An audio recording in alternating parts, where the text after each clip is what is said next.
Hey, to the Lady Luck Club. What is going on? It's been a week. Oh, man. Y'all, I cannot tell you all how much I missed you guys. I have been sick, head cold, work, all the above. Oh, my good Lord. Yeah, I still have a head cold. I was gonna like turn on my camera and then I was like, yeah, my nose keeps running. Oh my God. Hey, y'all come on in here. If I pause and it's because I have to sneeze or cough in between. Oh, what is going on? Happy Friday to all of you all. Candace, you dumb heifer. I heard you out here having goblins and ghouls and ghosts in your dreams, girl. What's going on with you? Y'all, Candace need to be admitted into a mental health facility. You can't make this stuff up.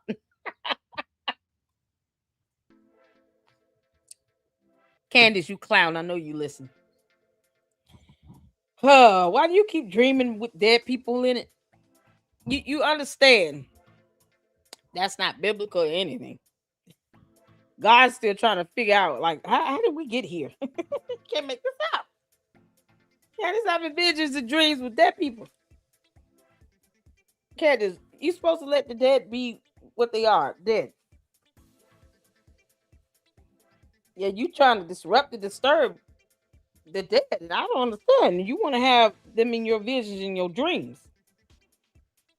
I don't care if it was September 11th or January 15th. You don't sit here and have visions and dreams with dead people in it and think that God is okay with that. That's not how that works, girl. You got whole scriptures in the Bible with this. So Candace doesn't read the Bible.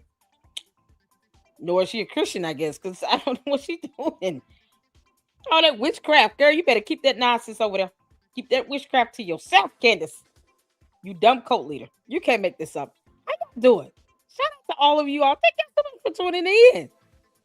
What is going on? Oh, the Nathan White got a new video. Susan Q, how you doing? Y'all, shout out to all of you all. Mr. B5, how you doing? To be or not to be? I know, honey.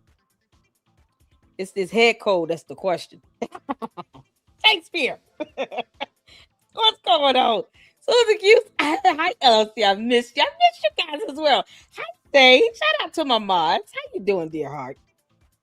How's the family? Hope all is well. Shout out to all my mods, to the members, to the supporters, all of you all, even the trolls and the cult members, to all the candy asses out there. I know you guys will miss me.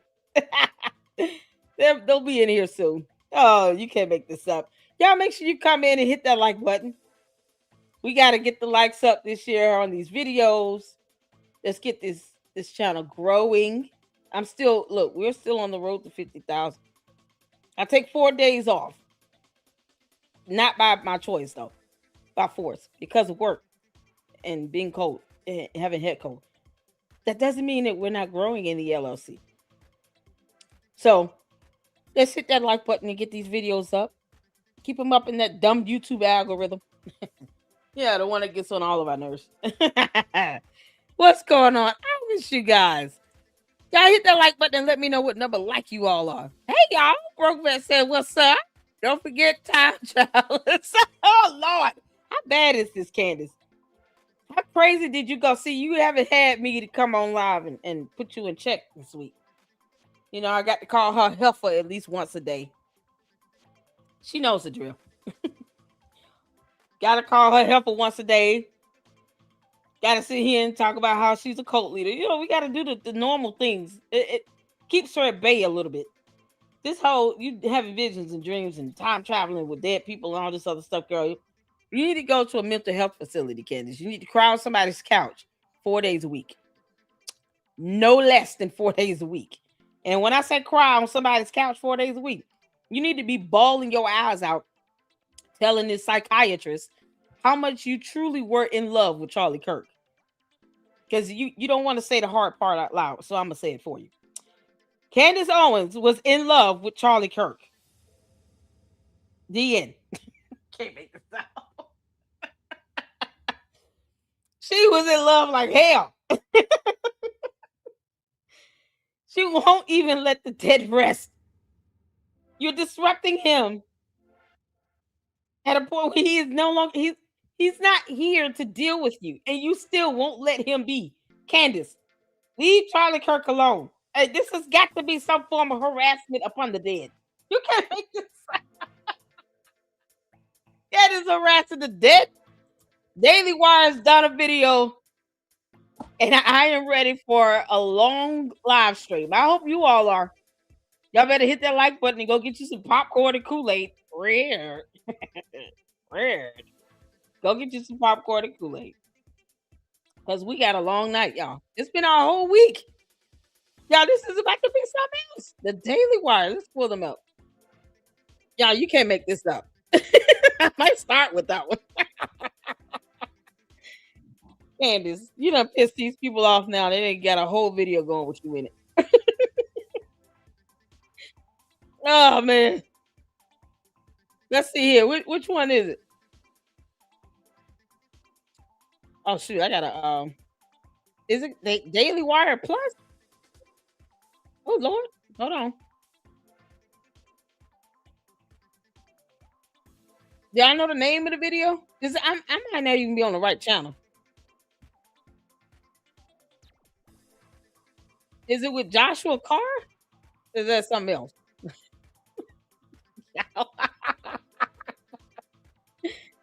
Oh, Candace.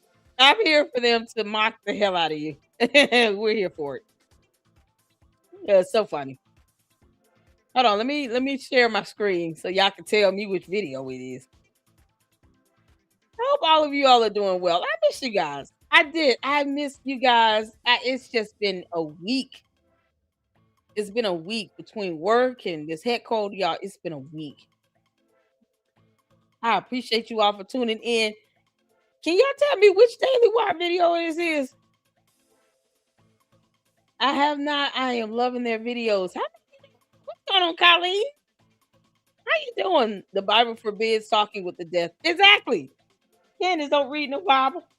Candace is not reading the Bible. She's talking about she going to mass. Who knows what she's praying to at this point? You can't make this up. Yeah, she just harassing Charlie Kirk. She was like, you know what? If I couldn't harass him in life, I'm gonna harass him in death. And he can't even be aggravated about it. You know, it's not even fair because he can't respond. You can't just say, leave me alone. Goodness, you're not even giving him a chance to tell you to leave him the hell alone. He's not even here to. He's not even able to say, I'm going to issue a cease and desist against Candace if she don't leave me alone from the grave. Like, he can't even do that. Candace, leave this man alone. He is no longer here with us. He can't even defend himself, and you still harassing him. She didn't harass him like this when he was alive. The last 6 months he was on Earth. Like, she didn't bother with him like that. She knows she didn't. Don't wait till he died and then want to have a conscience about something and then want to harass him. Well, this is not the time for it. Leave him alone. Well, Candace, you dumb demon. You can't make this stuff up. Yeah, she don't read about y'all. My tactical guy yeeted off of YouTube. What? What is going on? Got yeeted off of YouTube? Candace, why you over here messing with Paramount Tactical? Because I know you had something to do with that. You clown. I know you had something to do with that, Helpful. You can't make this up. Didn't he go live? I saw him live the other day. What am I wrong with that? Hey, y'all. Hey, Moonface. How you doing? Hey, Moss. Look at it, Colleen. Did you know why? Hey, Stacey. How you doing? Yeah, everybody speak to everybody. She's headed straight for a lawsuit from TPUSA. I told them last month on Twitter X they need to sue her. When they decided they weren't going to do that live stream debunking her, that's when they messed up. I'm going to be honest. They should have still did that live stream. Erica Kirk flew to the state of Tennessee to go have a conversation with this crazy ass girl, Candace Owens, whose name I'm still questioning because, you know, Candace, we're still questioning if that's your real name. And now look what's happened. Nothing has changed. Nothing has stopped. All she did was like Okay, let me go Hulk, smash, smash, and then go steroid mode. And now here we are because Sugar Booger. Candace, correct is wick. You're not supposed to double down on that. Candace need help. Girl, we will pray for you, but I just, I'm not in the mood for Casper the Friendly Ghost to come visit me because of you. Oh Lord, you can't help but laugh. This buffoonery she's been keeping up with. You're sick, Candace. You're sick in your head. Whether you're alive or asleep. We can't even trust you to go to sleep now because you stirring up trouble in your sleep. You can't make this up. This man will not have any peace. He's got this girl stalking him after life. Like, now dreams aren't safe. Can't make this up. Candace. Oh, Lord have mercy. Yeah, they suppressing Paramount Tactical Channel and Jay Witt. They suppressing truth tellers and promoting the nutcase. Yeah, that's just so crazy, moon phasing. They do that all the time. Yeah, you guys have to make sure we come out in mass in these videos and support the content creators that are telling the truth. I bless God for the 30,000 plus supporters that I have here in the LLC. Let's share the videos and get more people watching. Hit the like button. Keep the videos in the algorithm because the candy ass cult members would love nothing more, and the bots, than for our videos to be suppressed. I'm not asking for money. Look, I'm like Artie Trolls. I'm not asking for money. I'm asking for you all to hit that like button and subscribe to the LLC. Subscribe to the truth tellers, to the people who are still going to invoke logic and reason and that are still sitting here saying that Candace Owens needs to check her ass into a mental health facility. My Lord. Oh, Candace, you crazy as hell. You can't make this Oh, Mushi Lucy says, LLC, you're hilarious. You're sassy and laughing. Thank you. Candace podcast channel. Okay, I'm on the wrong one. Let me go to the Candace podcast channel. Because Candace, they own that channel, girl. They own it. Can't make this up.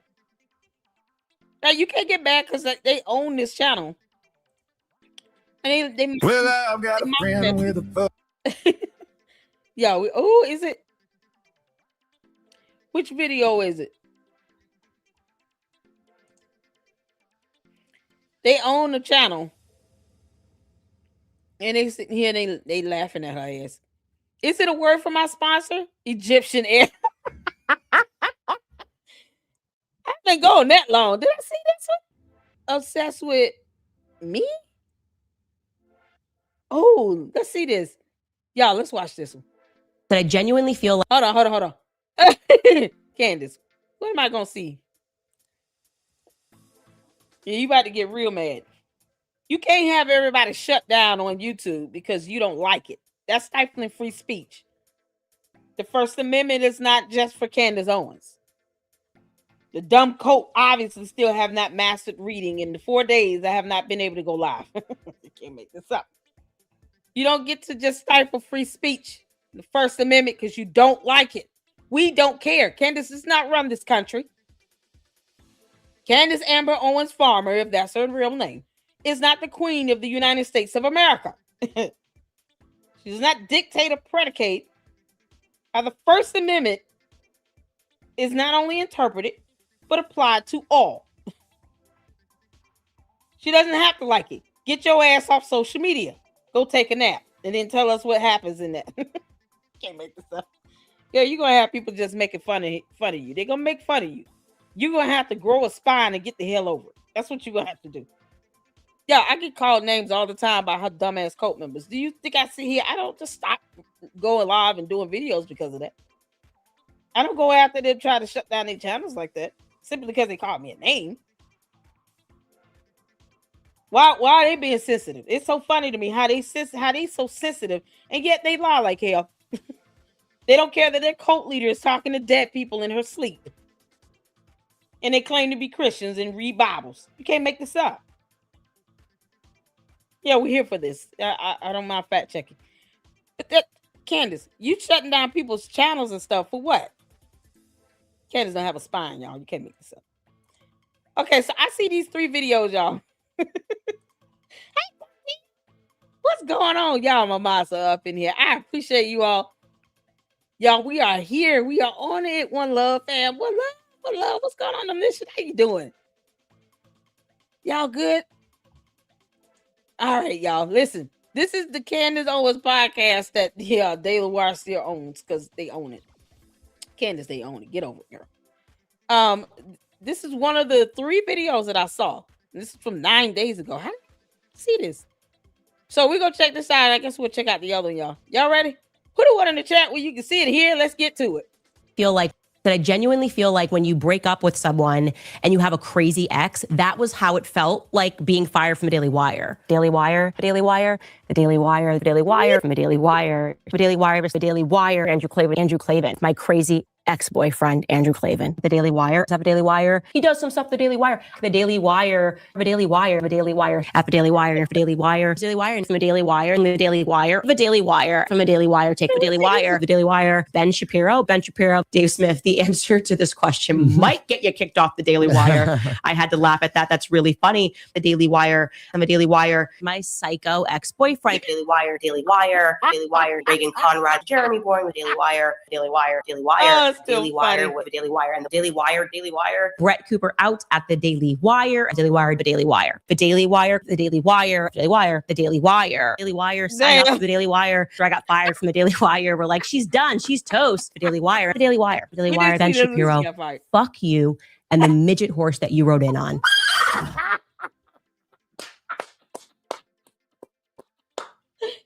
Candace. Oh, you clown. Did I like it when it's like a clap back at her? How you not like a clap back? I thought you were raised in the hood, girl. Oh, bougie ass. Yeah, this is the one about the Egyptian plane. A word from our sponsor. Okay, let's get to it. Candace, we're gonna laugh at you all night, girl. You should be obsessed with traveling, not just the destination, but the experience of getting there. When you travel with us, you'll feel warm, you'll feel welcome, and you'll feel watched. Because every seat comes with the peace of mind of knowing someone is following you with 2 planes. This is what you can expect when you fly with. At Egyptian Air, we definitely never mix up our time zones, flight numbers, or flight times. We know every journey is your personal business. After all, your personal business is our business, is our motto. Egyptian Air, wherever you travel. Candace, you clown. That's what the hell you get.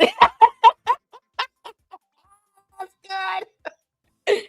Oh, we will follow. Candace, is that how you talk to Charlie in your sleep? You can't make this. We will follow. Because you know that demonic nonsense you keep doing.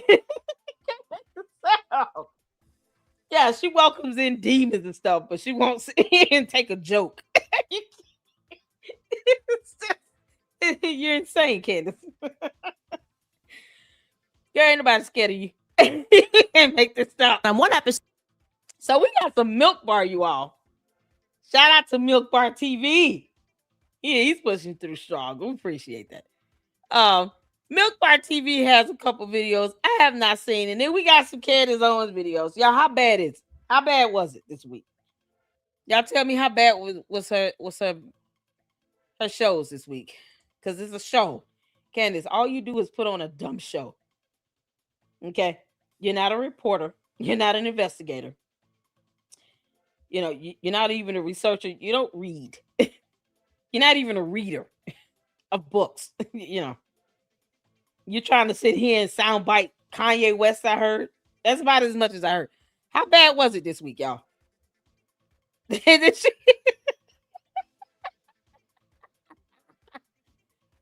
Oh, frankly, my dear. Oh, how you doing? Many horses, the new one. Y'all, I saw. It was only 3 there. Did I miss a video? We'll go back to it. I want to get to so glad you're back. I have a cold also. Winter bug going around at work. Yes, it is. It is. Shout out to you, Ben's. I hope you get better, honey. I hope you get better. A threat. Her shows this week were IQ killers. Oh Lord. Was it really bad? It was horribly unhinged this week. Candace, are you showing everybody your demonic side? What are we doing? She's unmasking the veil. She's like, hey, I want you all to see my claws this time. Poor child, Candace, if you were this bad, I'm gonna have a really good time laughing at you. Your demonic nonsense, girl. It ain't gonna get you but so far. You know, make God mad if you want to. He'll show you. He'll sit your little ass down. You can't make this up. It was this bad. Oh my good God. Oh, that camera. That camera, y'all. Bad, very bad. She mocked the Iranian people fighting for freedom. Candace. Candace gets confused between movies and reality. Clearly she does. Next week, the aliens did it, child.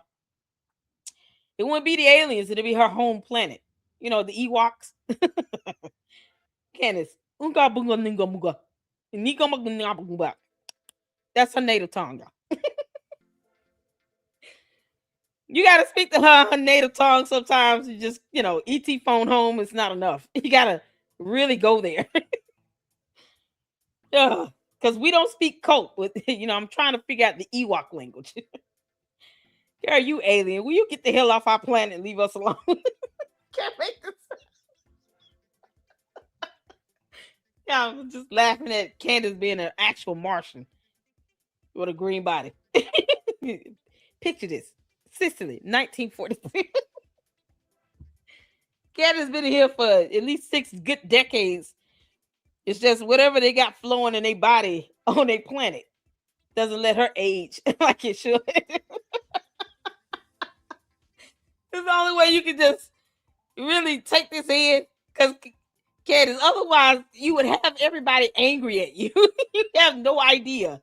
If you were this unhinged, everybody say you're unhinged. Candace, go get some help. All right, you need a psychiatrist. You know, the one that went to medical school. God, they need to give her some medication. Or just take a Benadryl. Yeah. Or, you know, we will not disrupt you this weekend, from you and George having your sugar booger time, you know, because crack is whack. But if it means you calming down, we will permit you to have this weekend. Enjoy your binge. You can't make this up, man. The mini horse. Hey, Carol, how you doing? Yeah, hi, Candy. You telling me hi, Candy? Shapeshifter. I bet Haley Wine does a video on time traveling and aliens next. I hope so.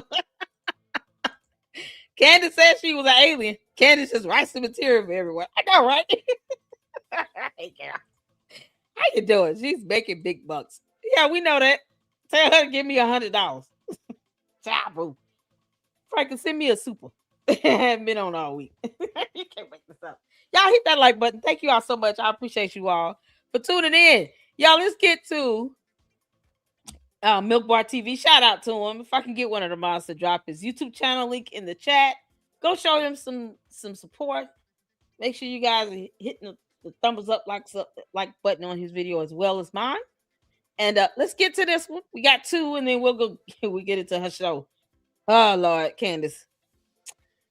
Episode, Candace said that she had a dream. This must just all be crazy rantings. Every day, Candace is up on this show like Miss Cleo from the 90s and just like predicting what she thinks happened. It's such a ridiculous way to try to delegitimize the research that we have done.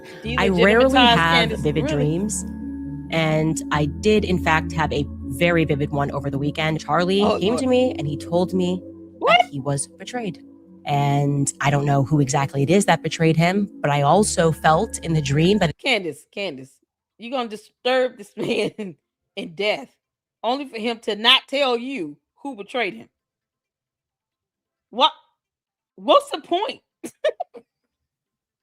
Candace, what's the point? See, if somebody comes to you in a vision and they send you a message, they're going to tell you the whole message.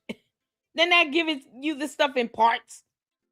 Unless you enjoy being visited by the dead, which the Bible considers to be witchcraft. You know, that unfamiliar spirit and all. It's demonic. But apparently Candace enjoys this stuff. So whatever. Why would you just not get all the information you need in that one visit? Candace, this is so It is dumb. soon going to be revealed. Which brings me to dreams, by the way. A dream that I had, a very vivid dream, whereupon Charlie told me that he had been betrayed. And so he's been betrayed. That's it. I had a dream. I had a dream. I had a dream. And like I said, this one was clear. Charlie told me that he was betrayed. He actually said more than that, actually. But we're fishing, right? So let's be patient. Loving your emails, telling me about your dreams. People in Turning Point had dreams. There was one young woman who emailed me and said, Candace, like, I just have to tell you, the week leading up to this, I had a very vivid dream about so-and-so at the company and 6 snakes that were around him. There was many people who dreamed, for whatever reason, the number 6 demonic. was in their dreams in terms of... Candace, if you go 666, that's a demon. You still not learning anything in church, I see. You know, aliens don't really absorb information well here on Earth. Maybe Candace got to plug herself in. You know, like a lamp with a cord. Candace, did you come with a recharged battery pack? Because you don't have a brain. So what are you using to function? Can't make this up. Candace, you're proving to us that this is demonic. That's what you're doing. All right, Lord, I guess we're going to have to pray while we listen to this stuff because, you know, we don't need these demons coming from Candace through our computer screen. The weapon, whatever it was 666 that was appearing. And so I'm kind of going by a vibe that there may be 6 people who betrayed him by the end of this because there was one too many dreams to that effect from people around the world. I've been telling you guys, I have been having a lot of dreams. Pulled my children out of school. I was having this dreams and visions about bees. They laughed at me. Oh, you had a dream. Charlie told you he was... Yeah, Charlie told me that he was betrayed. Repeatedly saying he was, quote, betrayed. Candace, what does the bees have to do with betrayal? Bees sting and then they die. Did she know that? Does Candace know that once the bee stings, that they die? How is that threatening? It's almost like Candace, just stand there and let the bee sting you so, you know, the bee will die on his own. Like, what is she thinking here? Shout out to you, Saint. Thank you so much. You guys, check out Milk Bar's YouTube channel. Can't make this up. Here is the YouTube channel link. I appreciate you for posting it up. She literally blamed the Iranian uprising on Netanyahu. She denied they are actually fighting for freedom and said it was just Bibi trying to land grab. You can't make this up. So she has, I told you all, Candace doesn't read. She doesn't keep up with history. She doesn't care what's going on. She just makes fun of these other countries, but she doesn't care about the actual historical context of what's actually happening. Like, you know, her being a journalist is laughable. She doesn't report facts. She treats this like a TV show. This for her is a pre-scripted, pre-recorded TV show. It's just a dumb cult one at that. Candace, being a cult leader does not mean you have to be demonic, but whatever. This is crazy. She was a horrible example of a Catholic improvement they need to bring back insane asylums. What's going on, Wyoming? How you doing? Shout out to my boys, you all. This is crazy. I've never known someone that sit here and talk about Christ as King, obsessed over having visions of the dead when the Bible is clear on that being demonic. And then she's talking about 666. Betrayed by, quote, everyone. Yeah, this is music to make it. Sorry, that was a dream that I had. And mocking us for saying that we had dreams that Charlie was betrayed, or rather mocking me. Many people actually had dreams and they email me at them all the time. They're just going on vibes in a dream on the Candace show. That's it. She had a dream and now she's just blindly pointing the finger at everybody. The medical examiner, Dr. Gidra Smith-Amaro, also someone that in my dream, Charlie told me I should look into. Literally woke my husband up at 4 a.m. in the morning and I said, I just had a dream that we have to look into the Wilkes brothers. I had another vivid dream. The dream was so vivid. It was like, if you've ever seen Harry Potter, and like when they have like the chessboard scene, and they're having a wizard war, but they're playing a game of chess. Ben was one of the pieces. So the question becomes, who exactly is making these terrible PR decisions? Like, who thinks, yeah, what we need to do today is we have to attack the dream. Just go at it and do not let up on the dream. I think it's someone who feels personally victimized by the dream. Show of hands, who feels personally victimized by Candace Owens' dreams? Yeah, because she can see you all holding your hands up through that camera. Yeah, because she's an alien. She can physically see people raising their hands. Yep. All those damn bots and cult members raising their hands. She's able to see all of that. I guess she's able to teleport through time and space. Candace, when the hell are you going to leave our planet alone and go back to your own? You can take your cult members with you. We won't stop you. You can even create your own version of YouTube on your planet. You don't have to sit here and torture us. Why? Humanity is fine without you. Before you landed here on Earth, or consider yourself born, humanity did okay without you on it. And humanity will continue to go forward and prosper without you here on Earth. Like, you can go back to your home planet and it will not make a difference. I can promise you that. You can't make this up. George, pack the kids up, make some sandwiches, and go board the starboard. Go back to that moon that belongs to Pluto. You can't make this up. Your wife is insane, George, and she's in love with Charlie Kirk, Today, I feel that it is time to tell you the entirety of the repeat dream that I was having in those early weeks. Charlie and I went to Israel together when he was eating hummus. He's like, this is the best hummus I've ever tasted in my life. We were there in this dream setting for Bibi Netanyahu's wife's funeral. That's just the context of it. I don't make the rules of Dream World. And obviously, as we were sitting there, it didn't strike me as weird because when you're... Candace, who makes the rules for dreams in your head? Because it's not God. God doesn't orchestrate visions and dreams with dead people. The Bible is not lying upon itself. It's not going to do that. It is what it is. So if God is not orchestrating your dreams and visions, who is? Because you're not. Obviously, you just said you don't have any control over it. I don't know why. See, crack is whack. You stop doing stuff that would probably give you all these hallucinations, and you might be able to control your thoughts and your dreams and visions a little bit better. This is the idea of Candace being high as hell, y'all, around the house, talking about, George, I want a salad. Make me a salad, George. Make me feel good, George. In your dream state, everything that happens. And then she calls him Charlie. And he's like, wait, what did you describe you? Charlie. Because she's in love with Charlie Kirk. George, you ought to feel like crap right now. You have a wife with 4 kids that is in love with another man who's deceased. You should feel like crap. All right, what are you going to do about it, George? That's a question. What are you going to do about it? Your wife is in love with Charlie Kirk, who's deceased. What are you going to do about it, George Farmer? Yeah, just email me and let me know. For some reason, feels like, oh yeah, this is totally normal. When you're in a dream and you go, who, or you try to speak in the dream, and then suddenly you're actually speaking in real life and you start to wake yourself up from the dream by accident.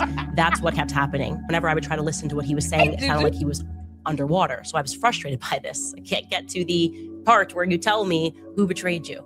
It wasn't until the 3rd week after his death that finally one face came through in this dream. It came through as clear as day from around the corner of the restaurant.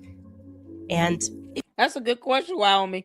What's the deal about all these dreams she having? I think she's making them up because it bothers folks. I've never heard her talk about dreams when she was saying Once Upon a Time either.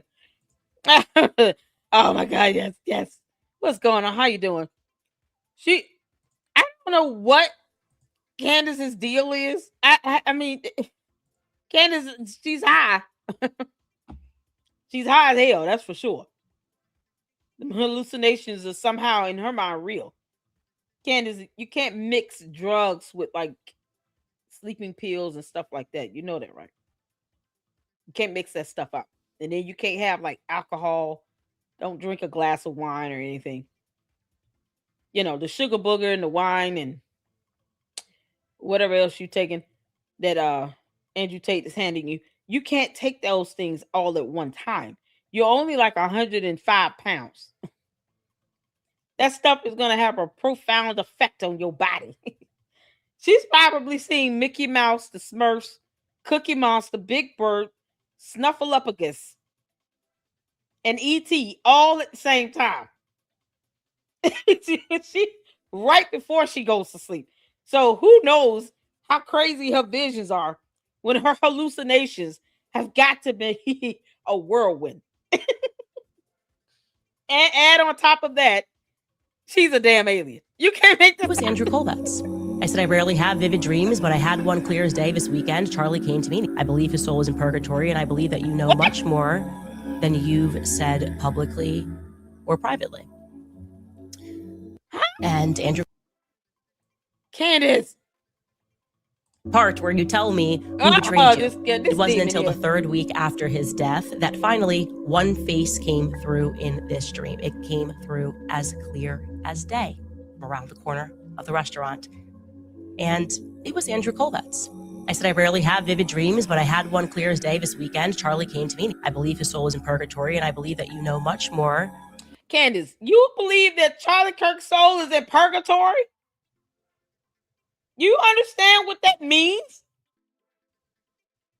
Does she know what purgatory is? I don't think she understands what that is.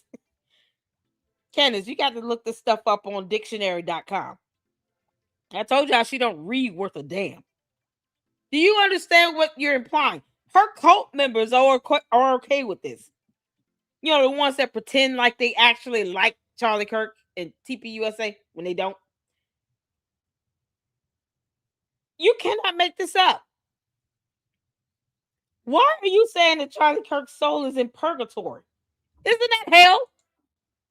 She says she believes that his soul is in hell. Hey, Diane. How you doing? Oh, thank you, Wyoming gal. Shout out to you. Thank you for the $10 super. She's hiding behind the whole dream thing so Andrew Kovic can sue her for defamation. She can claim that she didn't accuse Andrew of assassination. She just had a dream. Child, I hope they sue her because that's the only way to get her attention. Definitely to get her mad and pissy. Candace, a lawsuit is the only way for your ass to learn how we operate here on Earth. This is purgatory is hell, Candace. I kind of figured that, Juju. Catholics believe it. How you doing, Diana? What's going on? Hey, Heather. I'm sorry. Did I speak to you? I'm sorry, dear. How you doing, Heather Rose? Catholics believe in purgatory. That's what I'm like. What? Why is she saying that Charlie Kirk's soul is in purgatory? Candace, he is not. Leave him alone.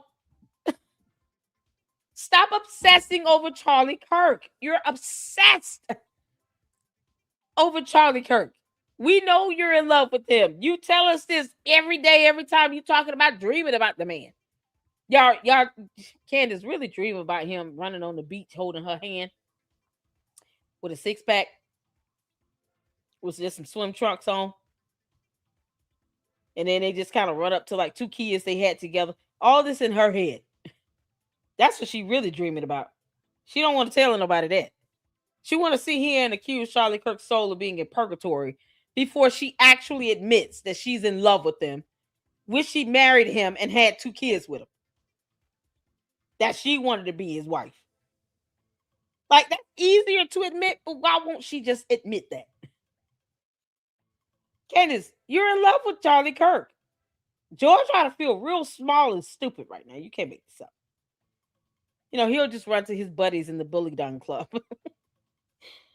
Boys Club, we understand. Yeah, I mean, you know, it's not like you really like women like that anyway. So, instead of her just saying, I'm in love with Charlie Kirk and I wish I married him and had two kids with him, she'd rather sit here and say that his soul is in purgatory. in hell. Candace, that's so evil. You can't make this up. Bella says she's going after Erica for people to hate her and destroy TPUSA. She's also going after Trump because Candace is a leftist and always has been. She used Republican for more popularity. I do believe that. I believe that. I believe that she became conservative just to get a leg up. Candace, I don't have to do that. Me being the queen of YouTube, I don't have to sit here and take advantage of one political platform over the other to get a leg up. Either you're talented or you're not. That's it. Candace is not talented. She's an alien, but she's not talented. You came here and you can't sing, you can't rap, you can't write poetry. You can throw your little ass in a rap video. You can't even dance. You have no talent, no skill. You don't want to read. You dropped out of college. You have nothing to offer humanity. Absolutely nothing. So when you all start realizing she has nothing to offer humanity, then it's easy to see why she just leeches off of people. Why she leached off of a political platform, off of the idea of being a conservative to try to get ahead, because she has no other talent, no other pathway to achieve a goal. She still doesn't know how to debate. She can't report information or anything. If she wasn't doing this channel, her show, she would be doing nothing. Candace, that's how useless you are, girl. That's why I don't understand why she just won't tell the truth. Just tell the truth. You're in love with Charlie Kirk. It's that simple. Everybody can see through this. Why would you want someone you love to be in purgatory? That's dark. It's almost like you want him there out of vindication, not because you feel that he belongs there. Like, it's just ridiculous. Who says stuff like this? And then talk about Christ as king. Jesus said, leave his name out your mouth, you alien. You can't make this up.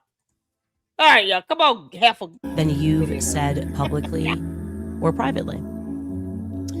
And Andrew Colbert never answered. Yeah, Andrew Colbert, I think my dream might have meant something. And that's why you've been completely freaked since. To come for Candace Owens and to try to paint her as a crazy person because she had a dream.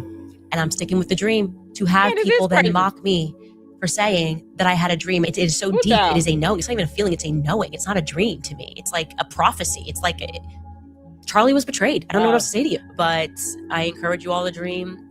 My dreams have been positive, and I know when the world learns the truth, it is going to have a drastic effect upon humanity. Just lives inside of me that Charlie Kirk knew he was going to die. How was he so certain that he was going? Y'all, this is the second Milk Bar video. Shout out to Milk Bar TV. He did this video yesterday, I think. Charlie Kirk warned for years about violence on the left, and then you got Candace here creating violence. Do the Democrats want her back? They can have her. I'm apolitical, so I get to. I get to speak my views regardless. Because conservatives don't want you no more, Candace. They told you to get the hell out. They're booting you out the frat house. You got to go. If the Democrats want her back, they can have her. Otherwise, Candace, you and your cult and your alien friends are just going to have to create something else on your own. You can't make this up. I'm still blown away at her saying Charlie Kirk is in purgatory. Like, why would you wish someone's soul to be in hell? Why would you even speak that? Why would you let that come out of your mouth? Yeah, I call you a heifer all the time, but you are a heifer. But that's a cow. That's a moo cow. You saying someone's soul is in hell is a lot more serious. This is insane. It's madness. This girl needs to be checked into a mental facility. It was inside of me that Charlie Kirk knew he was going to die. How was he so certain that he was going to die young? The left is creating a pressure cooker with so many of their rank and file paramilitary troops that very well might result in one of us getting shot or killed. God forbid that happens. We're getting death threats every single day here on the Charlie Kirk Show. The media is bad at pattern recognition. We aren't. Just 2 years ago, another trans 20-something walked into a Christian school in Nashville with a rifle and shot 3 kids and 3 adults. They buried the manifesto and locked down the case. We've seen trans shootings in Colorado and in Maryland. They even shot up an ICE facility in Texas. And it seems like half of Antifa's trans. A couple of thems just got popped for firebombing Teslas. And I always tell people, don't get guns. It'll make you less safe. I'm going to make an exception here for trans people. Hey, James, thank you. They are actually in danger. They have had hundreds of laws passed. Thank you so much, James. I want to just give a shout out. I see I have a couple supers here. So we got Wyoming Gallon. Thank you so much, James Rest, for the $5. Is this a $5 pound? That's a new one. Hey, Lady Luck, love the channel, and thanks for calling this Wicked Witch out. Yes, absolutely, Candace. We all know you, the Wicked Witch of YouTube, and I'm the queen. So, because she gets to be a cult leader, I can call myself the queen of YouTube. Candace, this evil demonic nonsense you doing, and then you talking about somebody's soul in hell. Why would you? His kids have to see these videos, That's what's so crazy. Thank you so much, Jane Rest. Shout out to you for the super. I truly appreciate your generosity. You can't make this stuff up. I mean, it's just, yeah, he was already catching death threats and stuff. Is it not enough that, shout out to you, X-Amber. How you doing, honey? Is it not enough that Charlie and Erica Kirk were already catching death threats? Now she's catching even more death threats, along with kidnapping threats against her and her 2 children, who are toddlers. She has like a 3-4-year-old as the oldest. She has toddlers. And they're catching kidnapping threats and death threats to innocent kids that did nothing to no one. All because this crazy ass donkey of a heifer, Candace Amber Owens Farmer, is in love with Charlie Kirk. And too much of a coward to say that. But she'll say that his soul is in purgatory. Make this make sense. This has got to be the most evil and vile things, Candace, that you've ever said. Wishing someone's soul to damnation, to hell, speaking that into existence, has got to be evil. And all because he didn't pick you. You want to be pick me, girl? Can't make this up. So, George Farmer, obviously, Candace is trying to show you that you're not enough. Enjoy your boys' clip. The media is bad at pattern recognition. We aren't. Just 2 years ago, another trans 20-something walked into a Christian school in Nashville with a rifle and shot 3 kids and 3 adults. They buried the manifesto and locked down the case. We've seen trans shootings in Colorado and in Maryland. They even shot up an ICE facility in Texas. And it seems like half of Antifa's trans. A couple of thems just got popped for firebombing Teslas. And I always tell people, don't get guns. It'll make you less safe. I'm going to make an exception here for trans people. They are actually in danger. They have had hundreds of laws passed against them. They have right-wing media ginning up fear against them 24/7. They are targeted more than any other group in America. And if anyone should get guns, it should be trans Americans. Our hearts go out to the trans community as they are under attack right now. The only thing I will say is if you vote yes on this bill and yes on these amendments, I hope the next time there's an invocation, when you bow your heads in prayer, you see the blood on your hands. Will you be pleading guilty? What? No, don't touch me. Don't touch me. Hey! Stop! Go away from me! Go away! Go away from me! Jesus, get away from me! Go away you fucking from me! Crazy fucking Get thing! away from I me! know, right? It's interesting. They had a clip. Wait a minute. What just happened?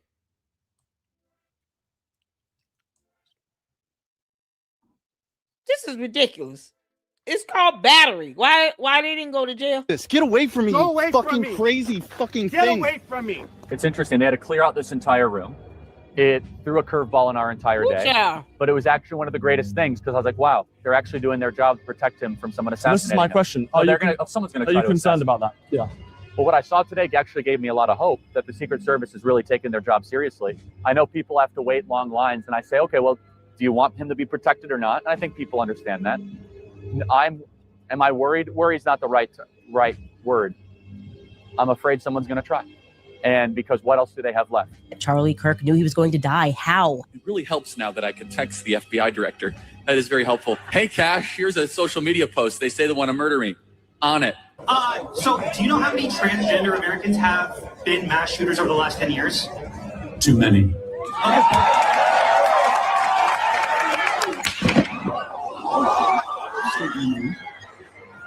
Tyler James Robinson.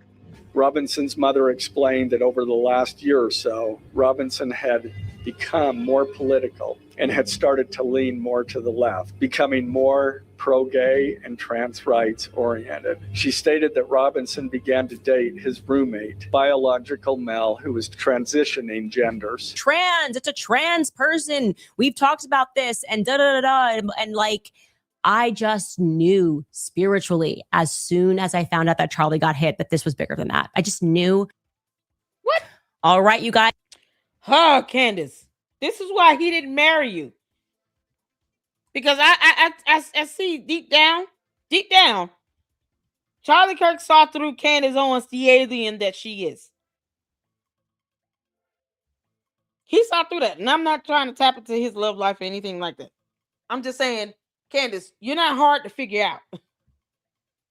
You can't make this up. He saw through her. He saw through her. He knew exactly what she was. How she felt about Israel and the Jewish community. He saw through all of that. He was like, hell no. Nope. And now she's sitting here talking about his soul is a purgatory. Like, why would you wish that, though? If you walk around talking about Christ as king, why would you say that? Never mind the whole Bible. You wish damnation upon others, then you bring it upon yourself. You know, it's called you reap what you sow, Candace. You dumb alien, you will reap what you sow. I hope you know that. So what? Your cult following called me heifers back. Because that's the worst. I call you a heifer. I would never say that Candace Owens' soul is in purgatory. Like, that's absolutely horrible to say that. It is even a boundary I wouldn't cross. And I say anything. You can't make this up. What y'all? So here we are. This is the episode from 4 days ago, y'all. Y'all said it's been crazy this week. So we just gonna let this run through. Candace. I'm gonna speed this up because I know you said some dumb things. And yeah. Because this is his soul is in purgatory, Candace. Why would you say, like, why would you wish that? You can't make this up. Why that disturbs me, I don't, Candace, have a conscience and a soul. You can't make this up. Nothing wrong with just, okay, let me leave him be. He didn't marry me. He didn't give me 2.5 kids and a big house and, TPUSA, a whole company. But let me just be happy with what I have here. Is that why she's having all these kids to overcompensate for what she's lacking? Or what George is lacking? You can't make this. Oh, what's going on, everybody? How you doing, Mira? Lovely to see you here. Finally, LLC is live today. I know. How you guys doing? Oh, my goodness. Happy Friday to you. See, Star, what's going on? I think she wants to tank Charlie's reputation. Oh, yeah.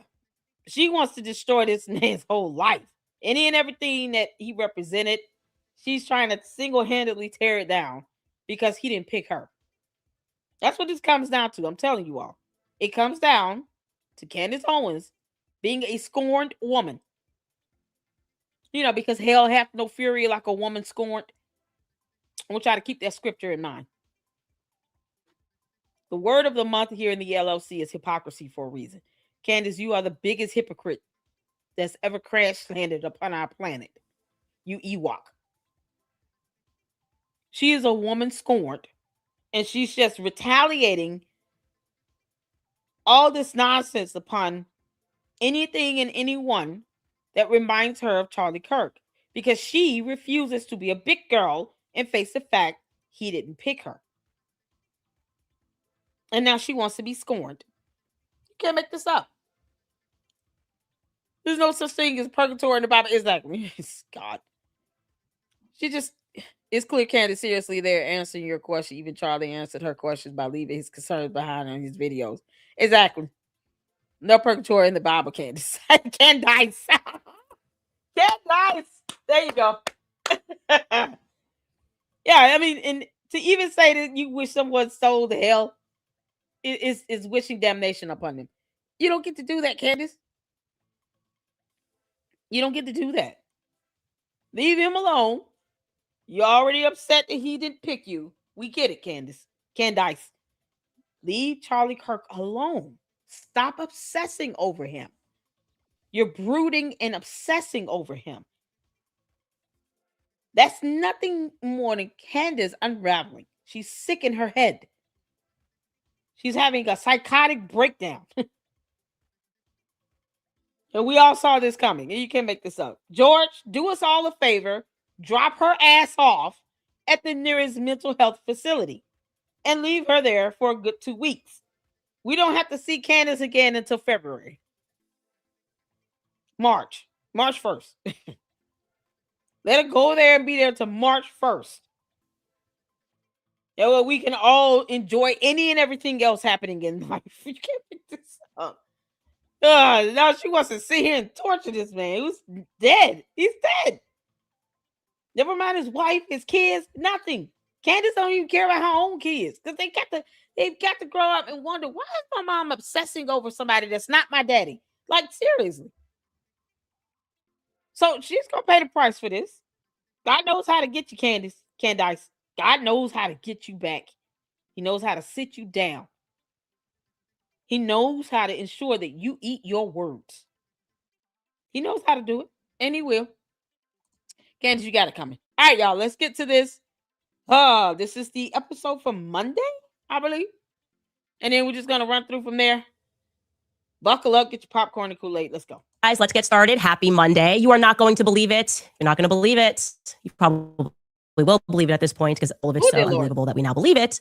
Well, last week, we obviously brought you a pretty explosive episode wherein we discussed Liberty University. Because when did Charlie's organization make a sudden switch?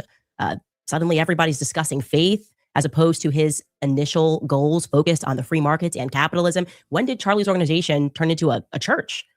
Well, the answer, as we went backward, said it began with him creating the Falkirk Center. And now I am going to reveal to you what exactly happened with the Falkirk Center. Obviously, scandal. Scandal, which I now believe could have led to the fall of both men, actually, Jerry Falwell Jr. and Charlie Kirk. Plus, later on in the show, Megyn Kelly is saying no to the Israel lobby bullying. She gave a powerful statement to Tucker Carlson, who has just been declared an enemy of the state of Israel alongside little old me. I'm not kidding. Welcome back to Candace.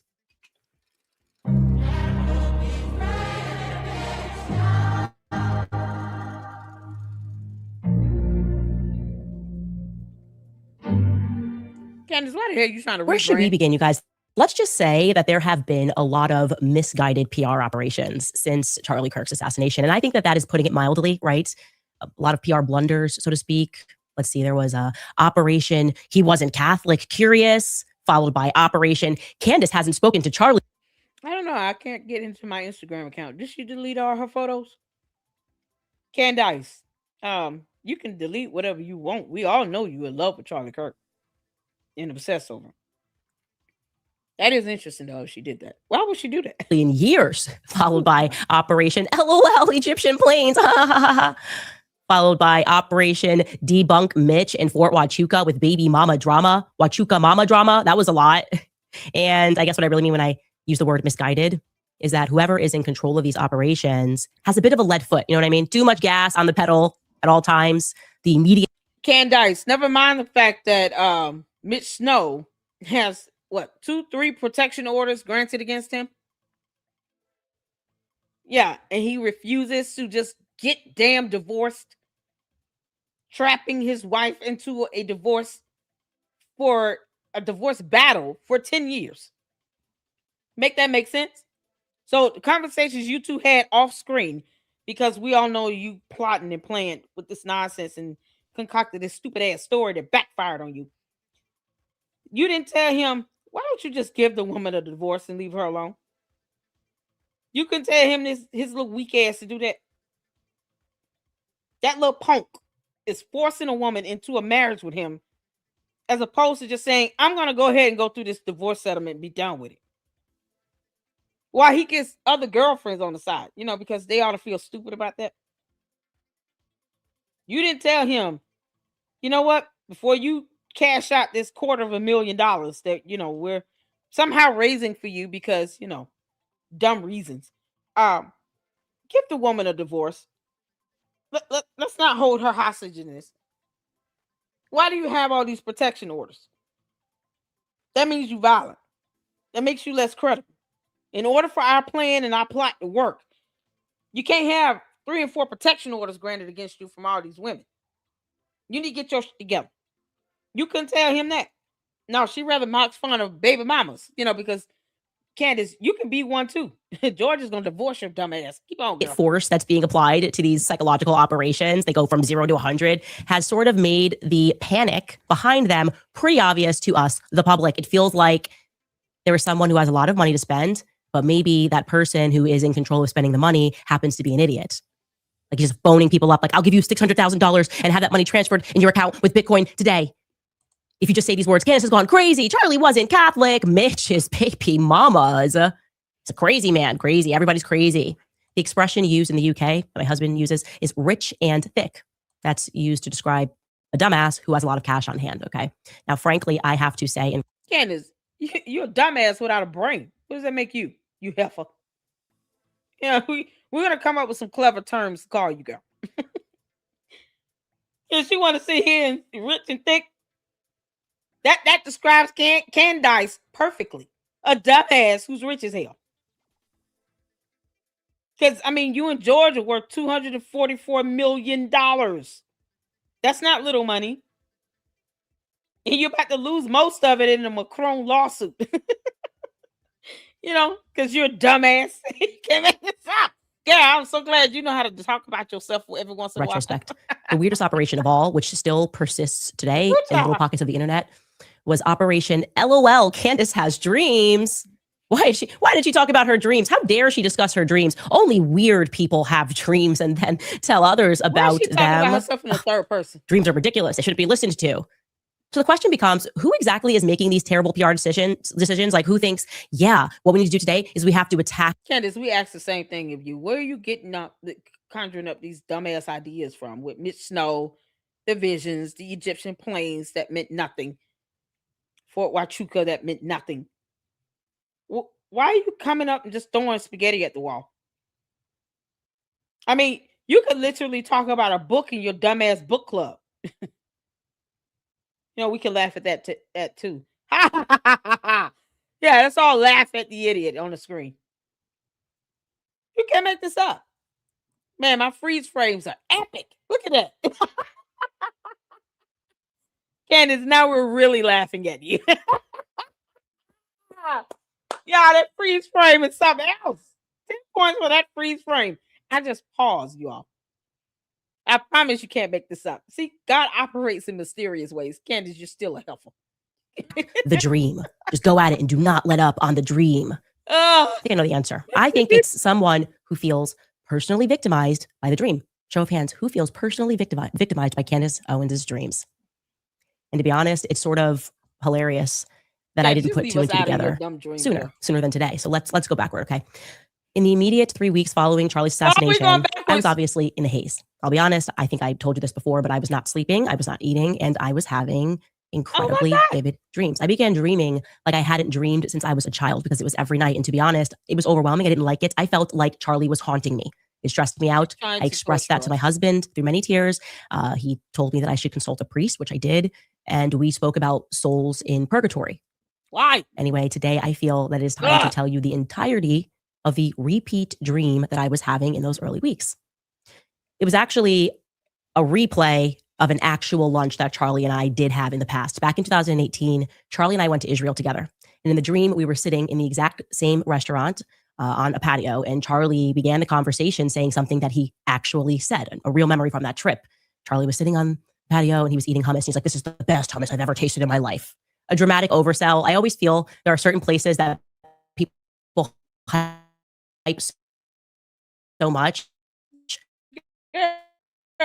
that when you go there, you feel you have to pretend it's the best thing you've experienced.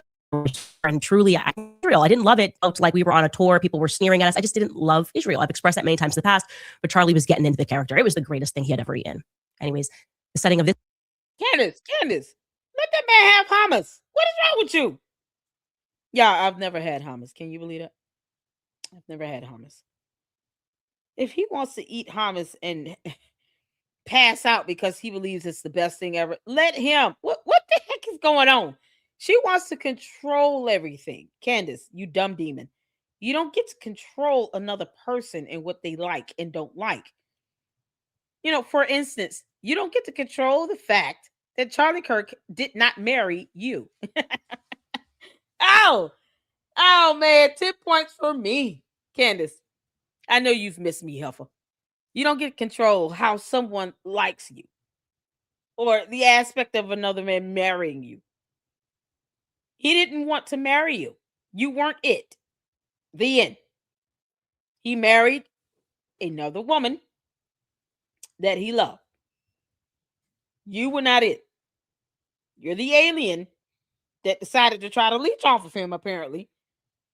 And now you want his soul in hell. Like, you can't make this up. This particular dream, however, had one dramatic difference. We were not there for the opening of the embassy. And this difference, by the way, I don't really understand yet. I'm just sharing it with you. Instead, we were there in this dream setting for Bibi Netanyahu's wife's funeral. Again, that makes entirely no sense. I've never met his wife. I've never spoken about his wife. I know nothing about his wife. So that's just the context of it. I don't make the rules of dream world. And obviously, as we were sitting there, it didn't strike me as weird because when you're in your dream state, everything that happens for some reason feels like, oh yeah, it's just totally normal. Anyway, Charlie said to me, I don't have much time. No, that's not how it works. What are you talking about? Everything feels normal. Are you kidding? You're having dreams and visions of people being dead. Yet again. So you're either dreaming that a dead person is talking to you because these visions occurred after he died, or you're having a vision that someone has died and you're at their funeral. It's all about death when it comes to Candace. You know, like a demon. You can't make this up. He followed that up explaining to me that I needed to see what happened on his left. And he told me explicitly they betrayed me, multiple people. And I said, I know, but who? Then came the frustrating part of the dream. Every time I would say who, you know, when you're in a dream and you go who, or you try to speak in the dream, and then suddenly you're actually speaking in real life and you start to wake yourself up from the dream by accident. That's what kept happening. Who, and then, you know, the cow goes moo, and then the owl goes hoot, and then all these animals came upon her and they started talking to her. And she understood their language because she's an alien. And then a good laugh was had by all. Candace, I can go. And whenever I would try to listen to what he was saying, it sounded like he was underwater. So I was frustrated by this. I can't get to the part where you tell me who betrayed you. It wasn't until the third week after his death that finally one face came through in this dream. It came through as clear as day from around the corner of the restaurant. And it was Andrew Colbett's. Oh my God. Now you have to imagine in the immediate aftermath of this, I was not thinking Turning Point USA. Where we're at today is almost like unimaginable going back there. In fact, I was very friendly with Andrew Colbett. We had spoken extensively in the aftermath of Charlie's death. I've known him for years. And I felt really weird about having seen him in this dream, but it was so vivid and it was so compelling that I felt that as weird and as odd as it was, that I had to text him and tell him what I saw. And this is the text just sharing with you so you guys know if this all really happened. I said I rarely have vivid dreams, but I had one clear as day this week. Andrew, I'm going to blame partly some of this on you. You should have had her admit it. She should have been 51. Is it 5150? Is that what it's called when you want to put someone in a mental health facility against their will? Is 5150? Is it 4150? Who? All the animals started talking to Candace. Just sat there and listened. got stung by bees and everything. You can't make this up. It's the 5150 or Baker acted. Yes. Andrew COVID, you should add her Baker acted. The moment you saw that text and you saw Charlie Kirk and then the word purgatory, you should have said Baker act, and then that should have been your response. When do you want to go? I'll even make it convenient for you. I'll make sure they pick you up between 2 and 4. You know, right when you're supposed to be doing your dumbass show. Candace, you're an idiot. You can't make this up. This is the best you could come up with for a show, Candace. This nonsense that's demonic as hell. This is why Andrew COVID swiped you to the left. He blocked your ass after this, I hope. Who would want to have a conversation with someone after seeing a text like this from them? Would you still talk to Candace on the phone? I wouldn't delete this, but I would block her number. I'm blocking this out. What the hell is she talking about? Again, Charlie came to me and he sat down. He told me that he did not have much time, that I needed to know that he was in fact betrayed and that they are hiding what happened to my left. I believe his soul was in purgatory, and I believe that you know much more than you've said publicly or privately. And I believe you should be Baker acted in the next 30 minutes. Should have been his response in the text. Yeah, no. He should have said, no, I'm going to have you 5150 or you and George. And then no one will be there with the kids. How you want this to go? You can't make this up. And Andrew Colbert never answered. Last time Andrew Colbert and I spoke. Of course he did. Now, of course, fast forward today, and we learn that it's been Andrew Colbert orchestrating all of these attacks, actually caught red-handed. It's sort of ridiculous that I didn't just assume that earlier. But like I said, that's not where my brain went in the aftermath of Charlie's assassination. You don't have a brain. Stop These are lying. good guys who loved Charlie Kirk. But the question I want to be clear on this. Candace does not have a brain. Now arriving at is why? Why, if it was just a dream, why does it require so much effort on the PR front? Why are we mocking dreams, right? Because maybe it wasn't just a dream. In fact, it's a vision, a flash vision of Candace's afterlife. You know, her alone in this place called Purgatory, where she believes in that and no one else. Yeah, no, Candace, you go there by yourself. Why are you trying to bring people down there with you? You can't make this up. Did she say the fall of Charlie Kirk? Did y'all hear that? She said, and the fall of Charlie Kirk.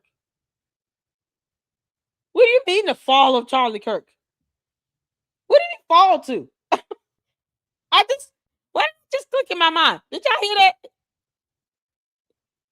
The fall of Charlie Kirk. I can't even rewind it because it seems Candace. You said, and the fall of Charlie Kirk. Like, what? Yeah, so she don't know no good, and she wants no good of Charlie Kirk either, even though she's in love with him. You can't make this up. Girl, after what I can tell you now is that 2 people within Andrew's inner circle reached out to me and told me that I should look more into Andrew Colbert. Okay. What? I'm gonna tell you another funny story because it now makes me, the irony of it is pretty thick. Back, and this is another story about me and Andrew, back when Charlie was alive and things were great, Andrew called me up. This was actually the end of she lying. Head of AmFest. I know you lie. Look at that face, y'all. Look at this freeze frame. You demon. I know when you lying, Candace. When you're off script, I mean, it's so easy. Your body language tells on you. Your facial expressions, your stuttering. Yeah, this girl is lying like hell. She's just winging it. You're not that smart. You don't have a brain. Stop winging it. Read the script. Yeah. The notorious AmFest that Tucker spoke at. Andrew called me up and he asked me, and I'm not kidding, in earnest, he asked me, are you a witch? Repeating herself. I laughed at him on the phone. I was in London and I said, no. Why? Ridiculous thing to ask me. You lie like hell. You wicked witch. And he said, well, because we just noticed that when some people attack you, really bad things happen to them. And then he proceeded to tell me, which I did not know, quite horrifically, that Dennis Prager, who had just written this open article about me, and it was not done in a very nice way, had actually fallen, and he was very seriously injured. There was nothing funny about that. And that he was having to speak out and type out of his mouth. And then he kind of went backwards and was like, the Daily Wire thing and the Jordan Peterson thing, and like bad things are happening to people after they attack you. So I realized he was being serious. He was like asking that question seriously. And I remarked to him, no, but I have really bad rebounds, not just from other people, but to me as well. I've explained this to you guys that if I do something bad, I immediately, the karma of it, I would experience. Like if I stole your phone today, it was just sitting on a counter and I stole it from a restaurant, I'd go back home and my house would be burned to the ground. That's my kind of very swift karma hits me fast. Anyways, the point is that despite this bizarre question that he asked me about witchcraft, it's him that's the one that's orchestrating all of these attacks, and they have been backfiring on Turning Point USA. And I now understand why exactly it is that he's been leading these attacks, and Liberty University was actually the key. We spoke about the Moonies cult, right? That's what we spoke about on Thursday. I told you guys all about this Korean man, Sun Young Moon, who was actually working for the CIA, Assad, while leading effectively what became a religious cult. They were buying up land, buildings, entire blocks, all these different companies, while convincing the masses that it was actually for the Father. Moon had minted himself as a messiah. And then he got involved with Liberty University via Jerry Falwell Sr. And my conclusion of that episode was that the true aim of Turning Point USA Faith was to transform Charlie Kirk into a messiah of sorts, whose image that they could control in his death. And obviously an image that the public couldn't question because of how horrifically sad it was. We all watched him be assassinated. In fact, that might be the answer to the question, why do they want us to watch it? You wanted to kill Charlie Kirk, but why did you want the entire world to watch it and feel emotionally moved, as we have been by this assassination? For good measure, I should now tell you that the Moonies cult was riddled with claims of sexual rituals, physical and psychological abuse, and of course, as we've covered already, financial corruption. So much financial corruption that it actually led to a political assassination in Japan. Remember 2022? Let's go back to 2022 in Japan, because I'll tell you the reason behind this assassination, according to the person who committed it. Candace. Oh, Lord. Yeah, we have to pause just to give our real brains a break. Candace doesn't have a brain, so she can just go on and on like this. We, on the other hand, real humans here on Earth. Candace, this is so stupid. I don't know why you sitting here going after this cult like this, and they can whoop your ass at any given time. See, that karma is something else, girl. It's gonna come back on you. There's nothing that you or your wannabe intimidating cousin can do about it. Why are you messing with these people in Japan? Or this Moonies cult? If we wanted to read about this stuff, we would. What does this have to do with Charlie Kirk? All because he went there? All because he visited the country? She attacked whole countries at a time for no good God-given reason. And it gets mad when they clap back and respond to her. With a lawsuit like the Macrons did, because they're showing us all how it's done. Erica Kirky, if you don't sue this girl, you better. You guys know how Turning Point USA has evolved from a charity asking for a check or asking for a one-time credit card donation to now asking for people to pledge their 401ks, their property, basically a means for the elderly they've established to include Turning Point USA in their wills. And doesn't that just feel a little bit icky? Doesn't that just open the door for old people, the elderly going senile and then maybe accidentally signing away their lives before they die, their estates? Turning Point wants to be included in your... Candace, didn't your grandfather raise you or somebody? An older person? He gave you no wisdom, huh? You can't teach an alien new tricks. Grandma's estate planning. I don't like that vibe. That is precisely the reason that the Moonies cult ended up leading to the assassination of the Prime Minister of Japan. The Prime Minister, do you remember him? Shinzo Abe, the longtime Prime Minister of Japan. He was shot and he was killed because a 41-year-old man blamed the Prime Minister, whose family did in fact have long-running ties to the Moonies Church, the Unification Church as it's called, and whose cabinet was factually closely associated with the Unification Church. He blamed him for promoting that church, which eventually bankrupted his family. This is per the New York Times. They wrote, quote, in an internal audit, the governing Liberal Democratic Party found that some 180 of its elected lawmakers, or almost half of its entire membership in Japan's parliament, either accepted donations or attended events held by the church and related organizations.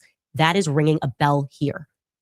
Anyways, back to Abe. Abe's assassination was conducted by a man that was destitute and he was broke because of the Unification Church. They had brainwashed his mother in her old age, brainwashed her into giving the church all of his family's money, and she left her sons, his family, so destitute that he and his siblings often didn't even have enough money to eat. And they became so despondent that his brother committed suicide and he himself had attempted suicide. Again, I'm just telling you what happened factually, obviously not a justification for him to have assassinated the prime minister. But the story here is compelling. And if I'm being honest, that is exactly the strand of ick that I got as I was watching AmFest and this tent and like the microphone and like, put into a case and set. It's like the ghost Candace, of Charlie. it's a tent. That's It's a exactly tent. the strand. You have visions and dreams about Charlie Kirk's dead body coming to you, speaking to you in your visions, and you have no problem with that. Why do you have a problem with the memoriam tent? No one is conjuring him up in this tent. We all know you want to, but that's not what anyone else is doing. They're just thinking of good memories about him. That's it. It's that simple. This is not complicated. Thank you for showing us that you learned how to read an article. You brought in this Mooney's cult to sit here to drag out a memoriam tent with TPUSA. That's the only reason why she brought that cult up, because she's a cult leader herself. You know, cult leaders recognize all the cult leaders. Deep down on the inside, she has much respect for cult leaders, because that's what she is. Candace doesn't really care about a cult or the harm or the danger that it poses. No, she just recognizes the cult because she's a cult herself. What does that have to do with a memoriam tent, Candace?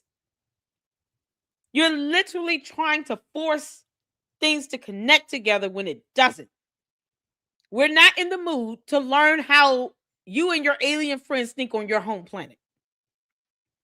Leave that BS over there. Here on Earth, none of that you just said makes any sense. None of it. None of that BS makes any sense. It's like a foreign language. You're trying to force two things to fit, and it doesn't. Stop trying to force your culture upon us. Of ick that I got. Like everyone was on stage speaking about the Lord, but no one was actually bad about the Lord. The Lord. It was instead watching a charismatic cult, people who were trained in tactics of manipulation, preying on weak minds of their followers, people who actually love Charlie Kirk. And of course, that explains the Hollywood tints to it all as well. The Lord, you're a cult. Anyways, you're probably wondering, what does this have to do with Liberty University? Well, funny story. I was contacted by people who are still at Liberty University, still working in Liberty University's office, and they told me that I had a couple of things wrong. And I will say allegedly here, allegedly. They told me that Jerry Falwell. You get a lot wrong, you dumbass, because you don't read. Why you sit here mocking someone that might whisper a prayer or something? They mention the word Lord and you melt, you demon. You know, because demons tremble at the name of Jesus. Candace. Jesus. I want her to have a whole fit. Go ahead into your demonic rant and rage. We're going to keep saying Jesus over here, girl. You dumb heifer. You can't make this out. She's having a problem with somebody saying Lord. Now you're in a cult if you say Lord. Candace, we're not buying your nonsense, your demonic nonsense.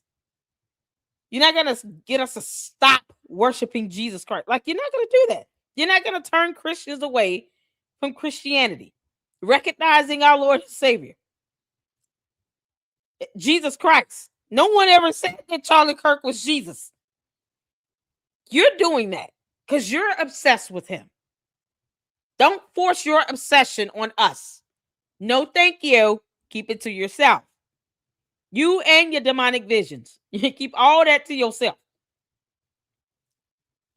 I don't even understand how we're supposed to care at this point, how she feels and what she thinks. Like, why did she expect us to care? Well, Junior was also taken down. Unfairly taken down is what they said.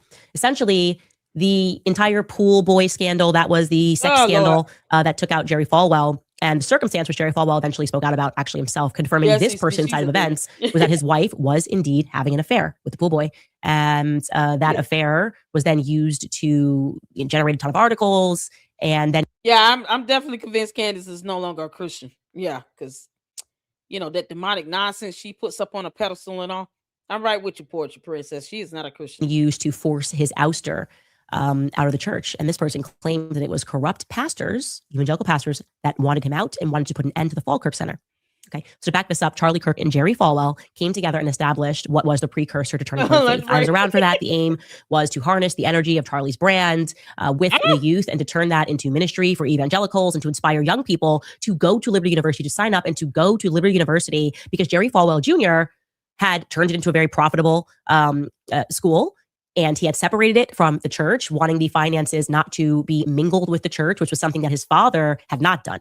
There was no separation between the church and the school when Jerry Falwell Sr. was alive. Well, apparently the pastors who made a fortune while Jerry Falwell Sr. was alive did not like that. They did not like the separation of the church and the school. They wanted to profit from the school's earnings as they had done in the past. Again, I'm going to say allegedly. But this person inside, they've got access. So when Charlie Kirk came around and wanted to expand things in a way that would not directly benefit the church. Candace, Candace. You brainless demon. You still will not give names, will you? You really think we care who these people are? We just want to know if these people exist.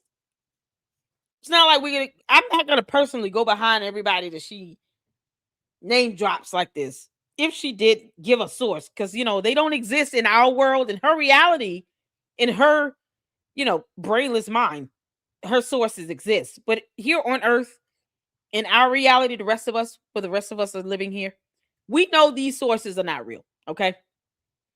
None of these people exist. George is playing in the, studio, playing with equipment, making these weird ass videos and stuff, because he's, boys club and all. He's in his moment where he wants to see rainbows. So whatever. But Candace, George, it's raining men. Hallelujah, it's rain. Y'all can imagine him singing this song in his closet. Like, you can't make this up. And here on earth, in this reality, we all know Candace has zero sources. Like, it's because I keep mocking her for not reading that she's reading articles now. Because she knows, I'm like, why don't you just read the stuff, put it up on the screen? So now that's what she's doing. Candace, it still has nothing to do with the point you're trying to make. What point are you proving here? That you said you can't make this up. But we're all just gonna think about George singing this Raining Man in his closet. We're waiting on him to come out that closet. Come on. They weren't so keen on that idea. Now, this person that I spoke to is my favorite kind of source because she did. Yeah, because they don't exist. These sources are not real. Her favorite types of sources are the invisible ones.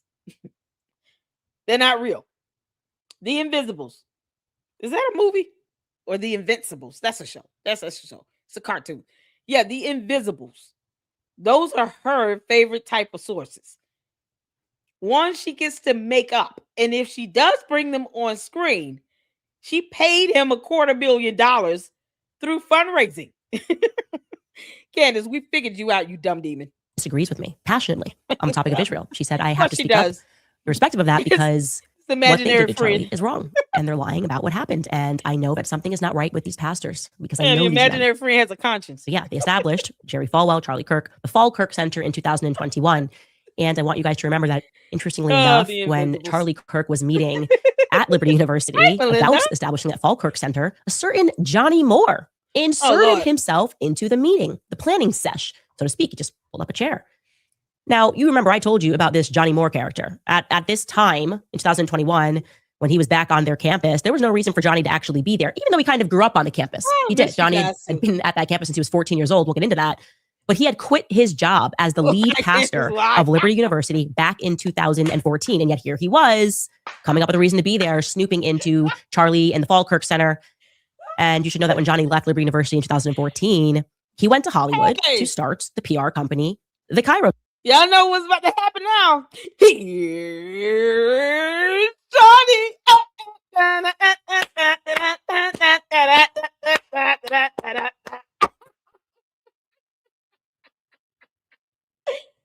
Oh, Lord have mercy. Oh, you can't make this stuff up. This is priceless, Candace. You still stupid. Shout out to RTs. How you doing, honey? Shout out to you. Shout out to my mods. What's going on? Happy Friday.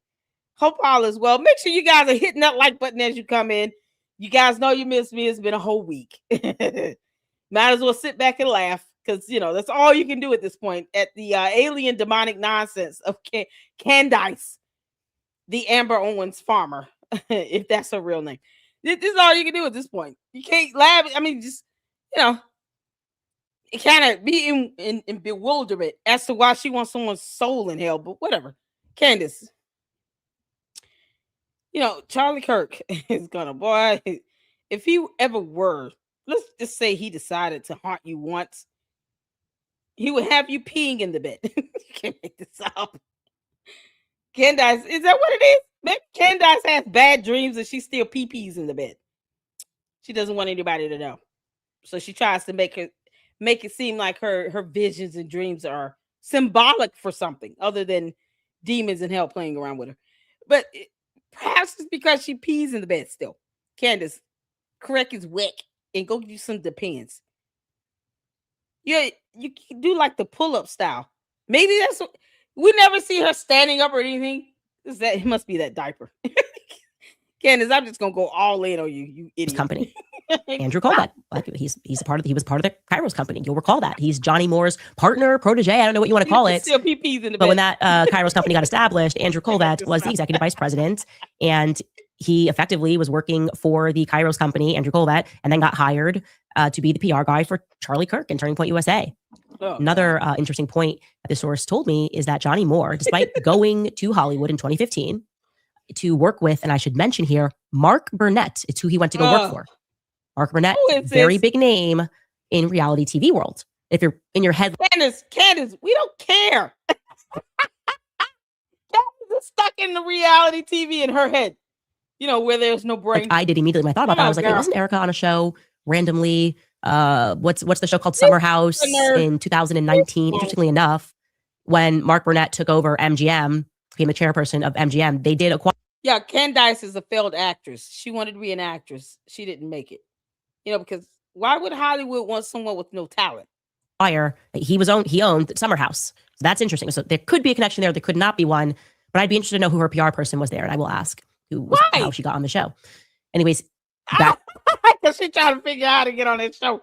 Candace, you can't be an alien who also lacks the ability to read a script and act. You don't have the talent, girl. You want to know how she got on the show? Who cares? We want to know why you crash landed on our planet. Why not Mars or Mercury or Venus, or the sun itself? Why did you come here? Why did you come to Earth? That's what we're wondering. We're all wondering that. You still have a YouTube channel. Why do you care about why Erica Kirk was once upon a time on a show? Candace, this has to be the dumbest thing ever. I know you hear me, you heifer. This is stupid. Why do you care about why Erica Kirk used to be on a show? So what? You hate that she's prettier than you. Is that it? To Andrew Colbert. Back to Johnny Moore. Johnny Moore immediately and consistently, despite establishing the Kairos company, wanted his job back at Liberty University. He wanted to be still a part of Liberty University. And the question is why? Why was the Kairos company so interested in keeping a leg inside of growing evangelical organizations? Do you remember back when the ADL put me on their list before I got fired, before the whole Christ is King debacle? That's what they put me on the list for. And then a year later, Dr. Jordan Peterson, and a certain Reverend Johnny Moore created a report and doubled down explaining that Christ is King is in fact actually anti-Semitic. And they created this whole video graphic to show that I was a radical for saying Christ is King. Yeah, that's Johnny Moore and his beliefs pretty much in a nutshell. Like he just does disastrous PR to defend the state of Israel. But boy, is it earning him some money. He serves on the ADL task force. He received the Medal of Valor from the Simon Wiesenthal Center. These are the organizations, by the way, they were born out of Zionist gangs, literal gangs, just to be clear. Candace, you and Boys Club are worth $244 million. Why do you care about what money is being earned by anybody else? You already lilac hell on your tax returns for all these damn LLCs you got. You want to keep going there, heifer? We can go there. Leave them alone. Let them earn whatever money they want to earn. No one's stopping you because you keep, abusing the CIA logo and the likeness thereof without consent to make money on that. because you're not even creative enough to come up with your own damn logo. That's how much Candace lacks creativity and talent. She's not even smart enough to pay someone to create her own logo for her. No, she has to steal the CIA logo and then just put her face on that one, even though she hates the government and the feds and all, because she's a hypocrite. You can't make this up. See, Candace, I can make the word of the month in the LLC fit my point. You flawlessly. You can't even do that. While we talk about this reality show and all this crap. And they are the very organizations behind the initial attacks on me that have from the beginning been meant to pull me and Charlie apart by drumming up weird anti-Semitism scandals and then having donors demand action. Anyway, I want you to hear Reverend Johnny Moore in his own words so you can catch his drift, catch his vibe, if you will. Take a listen. So now, I'm involved in the ADL in all kinds of ways. I'm a part of the ADL and Aspen Institute Civil Society Fellowship. I'm on the advisory board for the Aspen Institute and ADL Civil Society Fellowship. It has shown me where we have to keep our eyes on certain trends and certain ideas, and when people say things, what they actually mean. It's been not only an amazing educational experience, a practical way for me to get into this fight against hate for good, but it has also afforded me the opportunity to learn so much along the way and to meet so many different people. And I can tell Candace, what does this have to do with Charlie Kirk and the person that pulled the trigger on the gun? That whole assassination you said you were going to be researching. What does this have to do with it?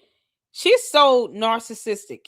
She can't even stay focused and tell us who pulled the trigger on the gun. She's not getting any close to that.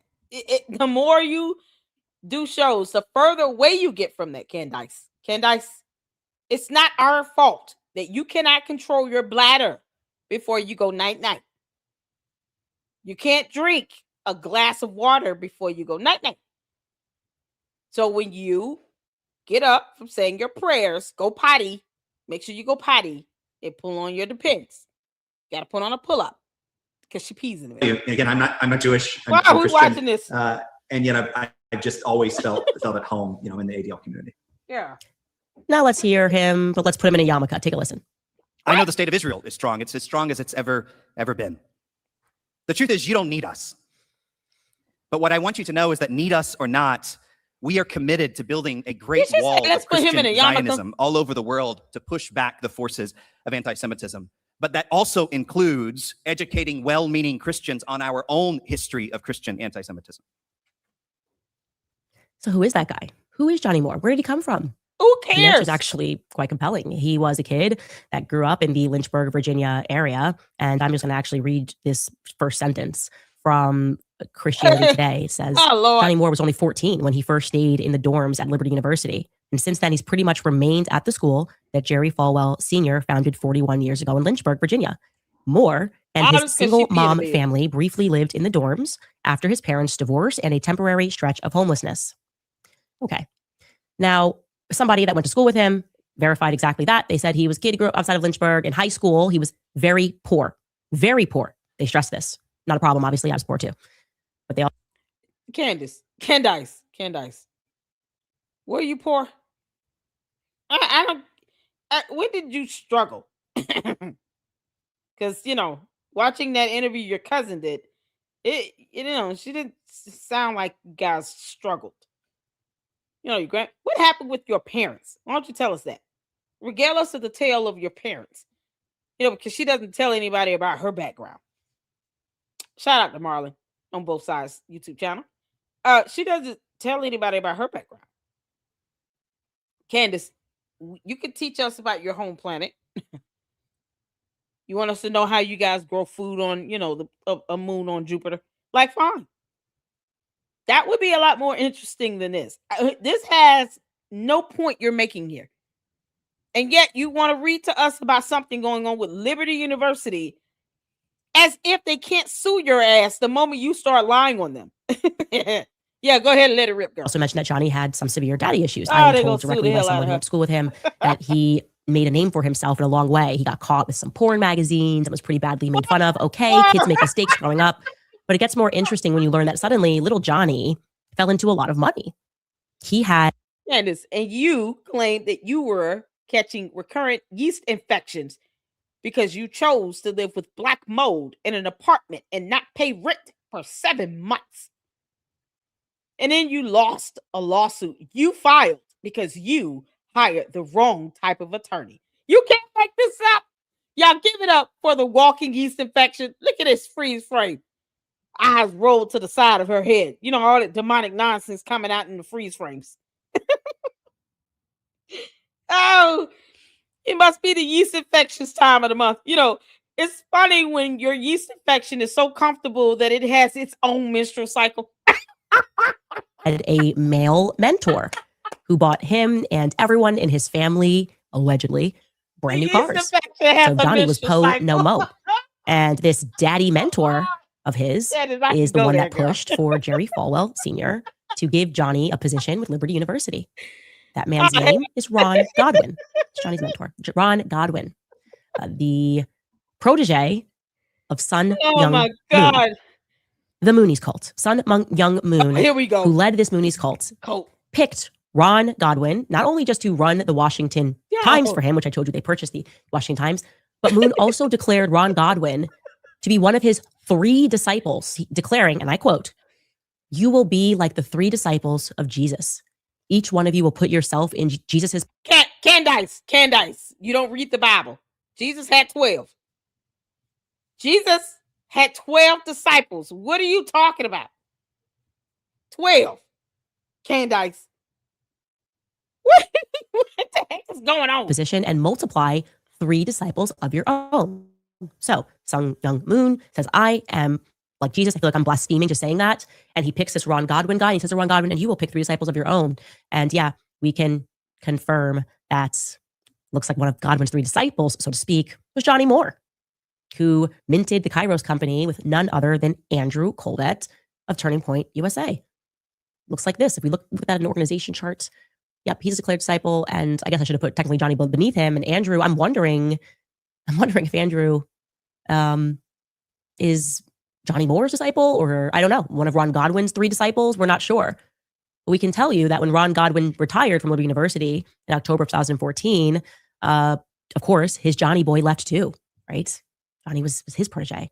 And Johnny, that's when Johnny went to Hollywood. But then all of a sudden he wanted back in at Liberty University and he was told no repeatedly. And without Daddy Godwin. So let me just cut through all the fluff. Candace. You and your yeast infection have a hard time explaining simple things. 2 + 2. It's not, purple. It's 4. So basically, she's trying to accuse this guy of being a protege under a cult leader in Japan because reasons. The end. Are we done here?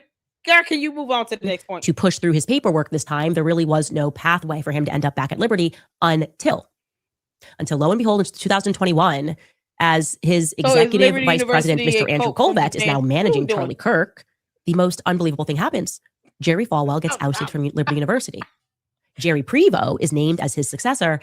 And the very first thing that Jerry Prevost does is he fires Charlie Kirk, and he also moves rather immediately to reinstate none other than the sometimes lurking Johnny Moore, paying him, I am told, an absurd amount monthly retainer.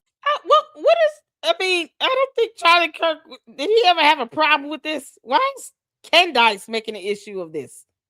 Just like she wants to know why Erica Kirk was on a show. Candace, you can't act. You're not entertaining even on your channel where you get to make up the dumbest stories ever. And you're still bad at this. Candace, you and your yeast infection are bad at this. Do you understand? It's like the yeast infection have a mind of its own. It's just living inside of Candace's body. You're bad at this. Collectively speaking. You can't make this stuff up. Why are we here? Why are we talking about this? Candace, you don't have to go through all of this nonsense if you're just trying to say they did it wrong. He didn't get paid all his money, blah, blah, blah. They owe him something. Like, what do you expect to come out of this? What do you want, your cult members to do about it? Because we don't really care. We're not gonna do shit. But what do you want your cult members to do about this? You want them to like give money over to TPUSA? Because it's still not going to you. Yeah, it's funny because Charlie Kirk didn't pick Candace Owens. You can't make this out. And I'll say allegedly here, even though my source comes directly from inside Liberty University. So I feel pretty confident that the information I received is accurate. They just from the devil. And they said, Johnny's now back and influential and making money here. So what's the point here? Take me very seriously when I say that Turning Point Faith is problematic. The organization is intended to be the Moonies 2.0. The intention behind the Moonies cult, by the way, in case it's not clear to you, was one world government achieved through the concept of a unification church. We are all being brought in by the, I guess you could say, their version of the Lord, which is just, I don't know, some CIA clone, somebody that you can get behind. They are repeatedly establishing a messianic figure, and they're expecting people to follow them because how dare you question the Bible? I know, right? It's all really sick when you think about it. And yeah, Andrew Candace, Colbert, you are sick. I think my dream might have meant something, and Your that's why dream is we've been dumb. completely freaked since. Anyways, we'll be right back after taking a brief break. All right, you guys, new research. The dream means nothing, girl. We don't care. Why do you have sponsors? I hope the sponsors know you guys are Riverbend Ranch. Yeah, you guys are paying for Candace to sit here and say dumb things on a platform where she is attacking Charlie Kirk, even in death, because she has nothing else to do. George is too busy being in the closet. And I don't even know how the kids, I guess, will never ever watch YouTube. Because there is no way they're going to grow up and look at this stuff and say, yeah, this is okay. Our mother seems fine. Regarding the Moonies cult and this Korean guy that pops onto the scene after the Korean War.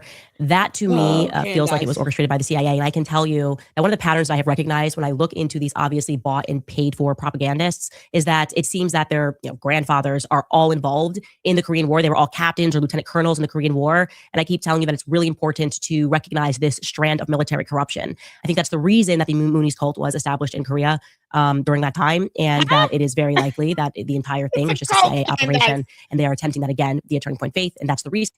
Candace, all of Japan are going to come for you. And when they do, just take it like a champion. She's in Tennessee, in case you all are looking for her. Tennessee. Go to Tennessee.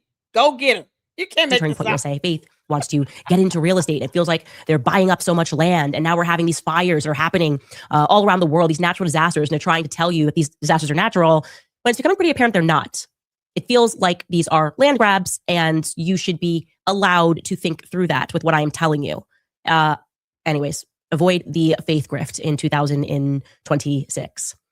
Something that is happening at the same time, obviously, is that all of these people seem to be radically obsessed with Israel. It's not a component of this. It's just you can't let Israel go. It's almost as if the Mossad and the CIA, there is no separation between the two. It's why Bibi used to work for the CIA. If you've followed past episodes that we've done, I think we uncovered that during our Epstein series, but don't quote me on that. CIA? It feels like that is the strand. Candace, why are you using their logo to make money then? It's funny how this thing comes full circle. So you use the CIA logo without consent and the likeness of that logo. And for what? And you make money from it. And somehow now is, CIA logo bad. Because BB and you don't like him at all because you pee in the bed. Like, what the hell is going on? He works for the CIA. Stop using their logo.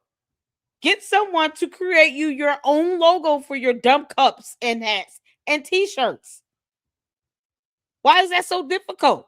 So all of you and your team like creativity? You can't make this up. That explains everything. Like our entire media is bought and paid for. Everything is in service of this one country.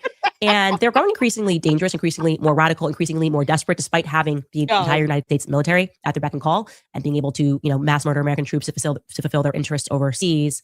They are coming to terms with the fact that they're losing a grip on public opinion, which means a lot. Candy, I'm so glad you left this comic. This is it. I think the things Candace says on her show is the real reason she has decided to homeschool her kids, before they are even school age, so their peers don't tease them about their mother's rants. Exactly. Because these poor kids, boy, they would be some just bullied so bad. Because Candace, you don't even care about how your kids are perceived in school. And you're not going to be able to continue to homeschool them because you don't have a brain. At some point, multiplication is going to become a factor. And you're not going to be able to teach them that. If she can't do 2 + 2 without saying purple, she definitely can't tell anybody what's 8 × 3. Like it's it's gonna take months for her to figure that one out. You can't make this up. And she doesn't care about what people say about her, but because she's a narcissist and she's selfish as hell, she doesn't care about how this affects her kids, how her continuous attacks on Erica Kirk, Charlie Kirk, TPUSA could affect Charlie Kirk's 2 kids that he had with Erica Kirk and not her. She doesn't care about those kids at all. They're catching death threats and kidnapping threats. And they're toddlers. And it seems like she just, once again, got married and had 4 kids because she was trying to get Charlie Kirk to be jealous about something, and it didn't work. And now she's mad forever. Now we have to sit here and deal with this dumb demon being vindictive for however long she chooses to get this out. While her dumb cult leaders and members, they just egg her on and pat her on the back. They don't tell her, you've got to stop attacking Charlie Kirk and everything he stood for. His whole legacy is going down the drain because he didn't marry you. Candace, he didn't want your ass. Why should he go marry a bedwetter? I'm going to rub that one in. Candace, like you, I don't care if that's true or not. I'm just going to laugh at it. Just the idea of you still pee-peeing in the bed is good enough for me to laugh at. Actually, okay? Idiot. It's important that the illusion, or it was important that the illusion of their victimhood was kept. I think that's something that Bibi Netanyahu actually underestimated. He underestimated how much of it, he was like a magician who believed in his own magic. He underestimated how much of it was successful in convincing all of us to be Zionists because we were operating under the illusion that they were innocent. And he went too far. He killed too many people. Gaza woke up a lot of people. And now they're pretending that the issue is not what they're doing. It's never what they're actually doing. It's not that they're being accused by their own people of conducting and covering up these sex rituals against children in their forests. It's not because of the fact that tens of thousands of innocent Palestinians have been killed and that they've been intentionally targeted because they're conducting a genocide. The problem is that we're noticing it. And the enemy, therefore, is speech. It's people on a platform speaking about their crimes that are problematic, not the crimes that they are committed. Again, this is the logic of psychopaths. Well, Knesset, look at their Congress. There was a Likud party representative who got up and gave a speech and Candace, you rambled on for how long? 34 minutes. And, somehow you understand what a psychopath sounds like, and yet you can't hear that in yourself. Aliens are so cocky. Declared me and Tucker Carlson to be enemies of the state of Israel. Me and Tucker Carlson, who are calling for peace. We are calling for national sovereignty. We are calling for people in Congress to actually serve American interests. And that apparently represents an existential threat. Candace, you don't care about what goes on in America. And don't give me that alien look with that demon hiding behind that skin. I don't want to see it. This freeze frame is just everything right here. It's this whole demon right here. Look in the eyes. Nothing there. No soul, no nothing. Candace, you don't care about Americans. Your dumb cult members are trying to have people's YouTube channels taken down because of the First Amendment of the United States Constitution. Free speech and expression, freedom of the press. So you don't care about that. You don't care about America. As a matter of fact, you could care less about humanity and what happens here on Earth. She's got another planet she can just go to if she needed to. Why in the world is she sitting here trying to make it seem like, oh, I can't believe they made me an enemy? Walking around talking about Christ is king, and then you're just a whole demon in alien skin. I don't. That's the least of your worries. This is ridiculous. The hypocrisy of it all. Why does that bother you? Here's a better question. Why would it bother Candace for them to make her an enemy of the state of Israel? Rami Gal says she has no evidence of this. Her unknown source comes from the QAnon crowd that says JFK is still alive. They also think the earth is flat, like a pancake. Like hot pancakes, like flat. You can't make this up. Stacey said Candace's ego cannot take being mocked. God. Exactly. Her pride, boy, that narcissism and that pride is bigger than her head. Insane. Colleen said is a Proverbs 21:9 and Proverbs 21:19 woman. I know Candace only needed 10 minutes to be anti-Semitic in that podcast. Diane said King Reza gave a great speech on Iran and Israel's close relationship before Iran became Islamic. Yeah, this is something else. She's mad because Israel made her an enemy of the state.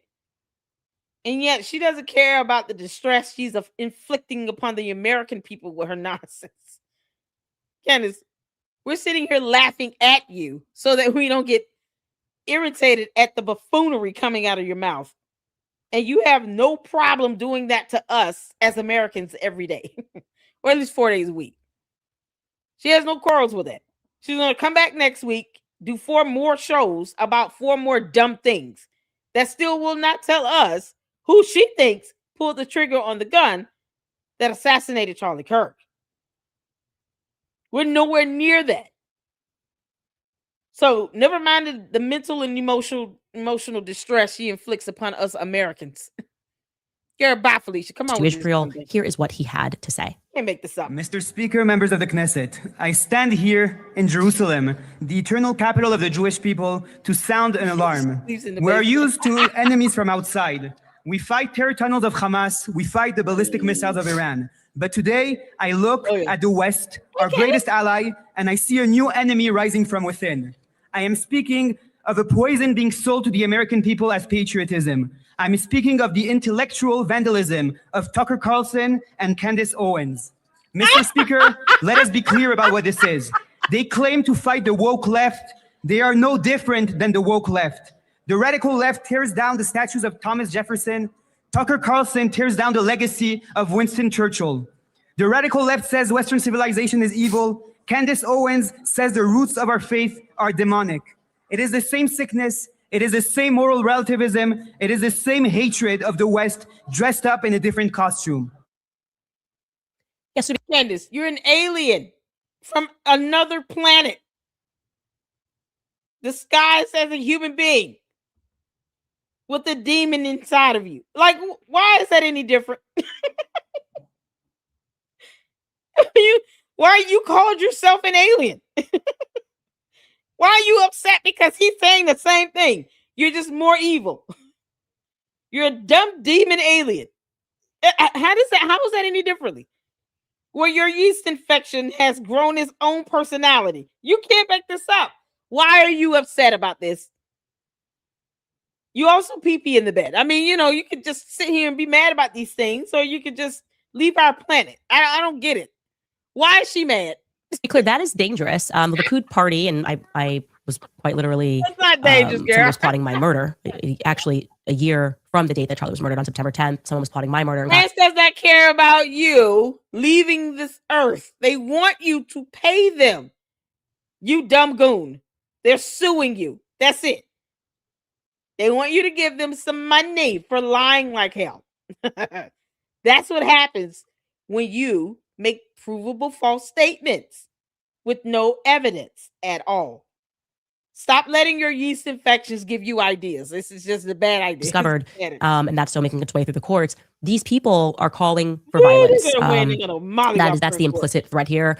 They're all growing increasingly more radical, and they're feeling threatened by speech, which is why I implore all of you, which I see that you are, which is why they feel threatened, to continue to use it and to recognize these people are incredibly dangerous. They are very dangerous. When a person is unwilling to say, here's what I did wrong, especially when that person has murdered tens of thousands of children, what they're doing down in Venezuela, Argentina, when they say the issue is people recognizing what they're doing. Argentina, they are tweeting. I mean, they are in the streets shouting against Zionism. And we're supposed to believe it's because everyone just hates Jews. Everyone hates God's chosen people. or because you can no longer convince people that you are murdering, stealing, plundering, raping in the name. So, Candace, Boys Club hasn't been in a club where someone died, where they smashed restaurants and destroyed property as well, and a life was lost. By the way, did I mention that someone lost their life? She has no quarrels with that. Yeah, none at all. You feel nothing about the life lost from this nonsense going on in the Bullingdon Club? Where the boys still come from different countries to your home, like they did last month. You said that out of your mouth. George had the Boys Club coming. What? A life lost is a life lost. Like, she doesn't care about lives being lost in the United States of America. We expect her to actually have people believe that she actually cares about a life being lost in another country. Wish she could care less about the lives being lost in the U.S. You can't make this up. What if George is responsible for somebody losing their life? She won't even address another grown man's allegations against George Farmer, who alleged that he put his hands on him, in his private areas. She won't talk about that at all. But she wants people to believe that she cares about anything going on in another country. Period. Candace does not care about the lives lost in the United States of America. Don't let this dumb alien, demonic idiot fool you all to think she cares about lives being lost in another country. She doesn't care. It's a gimmick for her. Just like her using the CIA logo without consent. It's just a gimmick. And when you have no talent, no brain, and your yeast infection has its own personality, this is the best that she can do. Try to weaponize what's happening between Israel and another country when she could give two craps about what's happening in her own country. She crash landed it.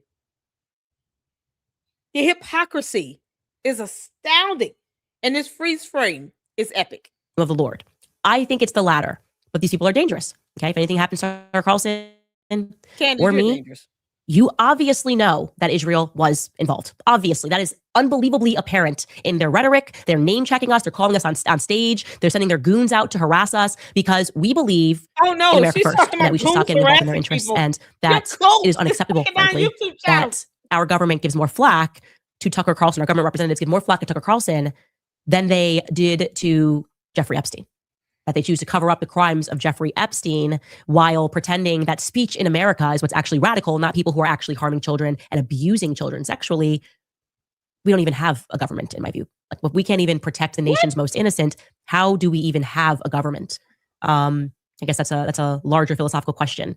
I do now want to cut to the sad fact that it seems that women in the media have been braver than most men in the media, who seem to just be bending the knee and taking it and calling themselves heroes or tough guys, but not willing to stand up for speech. At the very least, stand up for speech in America. Megyn Kelly. Candace, you want to stifle free speech by having people's YouTube channels taken down because you don't like what they're saying about you because you pee in the bed. Candace, you don't get to sit here and talk about free speech when you can't take criticism. You brainless, demonic alien from another planet. You can't make this stuff up. Why don't you leave people's YouTube channels and videos alone then? So what? They making videos about you. So what? You and Boys Club are worth $244 million. Why does that bother you what Dear Woke Christian or Jay Witt and Paramount Tactical are saying? Why does that bother you? So what? You should be like, oh, yeah, this is funny to me. I have $244 million because, she does this for the money and nothing else. She doesn't care about this stuff. This is a show for Candace. Candace, you're not going to fool anybody into thinking you care. You don't have a heart or a soul or sat down and discussed. She's been at length under attacks. They're adding her to their list. It's very obvious because she simply won't bend the knee. She has said nothing wrong. She actually is a Zionist and she supports Israel. But for them, they learn that you must fully allow us to control your speech or we'll attack you. You know, we will assassinate your character, essentially. Assassinating the character comes first. Well, here's what Megyn Kelly opened up to Tucker Carlson about on his show, and here's what she had to say. I've gotten notes from all of these people, dear friends of mine over the past 2 years. Thank you so much. You make me and my family feel safer. These are pro-Israel Jewish friends of mine in the media. You make me and my family feel safer. I love you. My family loves you. God bless you. These same people have now turned on me, and some are calling me an anti-Semite. Why? What did I say? What did I do? Did I step on a rake and say something super anti-Semitic without realizing it? No, it's because I won't defriend you. Y'all look at this look. That's the look of, I gotta take a poop. Will you hurry up? And I won't condemn and say that Candace Owens is hateful. They want me really, really badly to condemn Candace Owens. And I'm sorry to break it to them. But because when she says something wrong about Charlie Kirk and she just lies like hell on TPUSA, you should correct her. We all know she doesn't care about what's going on with Israel and Palestine. She doesn't. When has Candace Owens ever donated any money over there? Candace, are you trying to fly people over from Palestine so that they can have some citizenship? Maybe a nice home and some food and clothes and education, healthcare, medications, vaccines, something you're afraid of. That yeast infection would just lose it if you got a shot. Are you seriously, Candace, do you seriously want people to think that you care about what's going on in Palestine when you can't even show that you had some humanitarian effort at all? When did she ever send money over there? Sent clothes, sent supplies.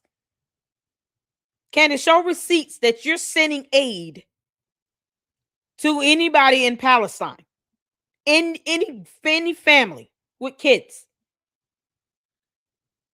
Show proof of that. Show your receipts that you're sending aid over there. I'm not going to believe you, but just post it up, you idiot. Can't make this up. Megyn Kelly is the worst. What a disgrace to the bar that you are. She was a former litigator. What a joke. I am responsible for what I say, not for what anybody else says. I am not Candace Owens's policeman. And by the way, they're kidding themselves that if just one more voice will say something nasty about Candace, she can finally be controlled. Like, how well has that worked so far? But again, the instinct is just to stop her speech, stop it, make her stop it, make Tucker stop saying the things. Well, I have no desire to, and I have no power to. And for that, I was called a coward by Ben Shapiro at the Turning Point event, AmFest, in December, who, by the way, in my last exchange with him, literally said, our friendship, his and mine, is too important to both of us to make it depend on whom else we are friends with and aren't friends with. That is literally the last text I have from Ben Shapiro. The next thing I knew, he was standing on the stage at Turning Point calling me a coward for this very thing. You are a coward. Listening to that is just... Megyn Kelly is a coward for not telling Candace Owens lying is bad. That going after TPUSA with lies when you can't prove any of the crap you're saying, trying to insinuate that they're involved in the assassination of Charlie Kirk, or that some idiot Mitch Snow claims that he saw Erica Kirk at a hotel near a military base about some secret meeting that was about the assassination of Charlie Kirk. You're not going to say anything about that, Megyn Kelly? So you're an alien as well, where you're tapped out of this reality? Girl, bye, Felicia. You really think we care about how you feel, Megyn Kelly? We really don't. You could literally walk into oblivion with Candace's hand in yours, and no one would care.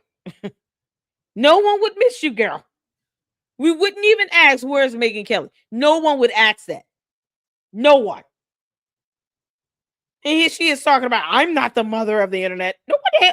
First of all, I'm the queen of YouTube, girl. Nobody cares about you being the mother of the internet. What the hell is wrong with you? Who says stuff like that? We don't care if Megyn Kelly likes something or not. Like, we don't care. Whatever you used to be, I'm sure you were bad at that. Former litigator. That's a joke. You're scared of Candace. Of all the aliens on Earth, you're afraid of a dumb cult leader. It's like Candace got dirt on Megyn Kelly, and she knows if she says something out of line, then Candace and her cult just gonna go in full force on her. Never mind, Megyn Kelly has like 4 or 5 million supporters over there on her YouTube channel. They might be all Candace's people, who knows? But she knows. It's like Candace has something on Megyn Kelly that keeps her ass in check. Megyn, you are a coward.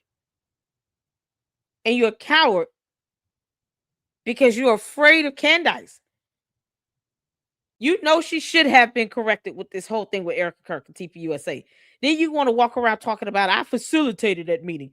Girl, bye, Felicia. Kick rocks. You didn't facilitate a damn thing. You scared to tell her, will you post up evidence and keep it moving? Keep living. This ain't it. Nope, can't tell her that. Funny how Candace still watches my show when she knows she's bad at what she does. And steals my quips. But Megyn Kelly, who's got just almost as many supporters as Candace does, is a coward and too afraid to tell Candace to kick rocks and go pee in the bed somewhere else. Stop lying about what's going on with Charlie Kirk and TPUSA trying to destroy this man's credibility because you were in love with him. Megyn Kelly is too afraid, too much of a coward, to tell Candace the truth. Candace, your yeast infection is infecting everyone. So real, and it always starts with something like that, just controlling speech. Like, I have been no fan of Nick Fuentes, but I remember the peer pressure campaign that came from the pro-Israel lobby to compel me to say something about him. Why? Why? Just like she is saying, I'm not his mom. So this was way back when I didn't even know anything about his content, nothing. I knew who he was, but I wasn't watching Nick Fuentes' show. He was kicked off of every platform. And they were just demanding that of me. I remember the text messages from Seth Dillon trying to compel me to say something about Nick Fuentes. And the emotional manipulation of it all. I'm going, why do I have to say something about Nick Fuentes? There's like tons of articles about Nick Fuentes. He's been kicked out of all these events. Why do you need me to personally do it? That's what it's about. It's about making sure that they can control your platform. And I'm sorry, they behave like a gang, as I've expressed many times. That was my experience. You behave like a gang, trying to basically say you're not allowed to have a mic and speak unless you're willing to bend the knee to us. And it's frankly speaking wrong. And what I think is more wrong than even that is that so many men have microphones and don't come out and condemn it explicitly, vociferously, name names. Like you should just like obviously recognize, and not even condemning the fact that they're bullying these people, but recognizing rather the threat to our speech. That's real. You purport to say that you care about American values. Okay. People want to get laws passed. People are bullying people, trying to compel them to speech. People are making threats to people's livelihoods. And in some cases, as I believe the case with Charlie Kirk, some people are killed.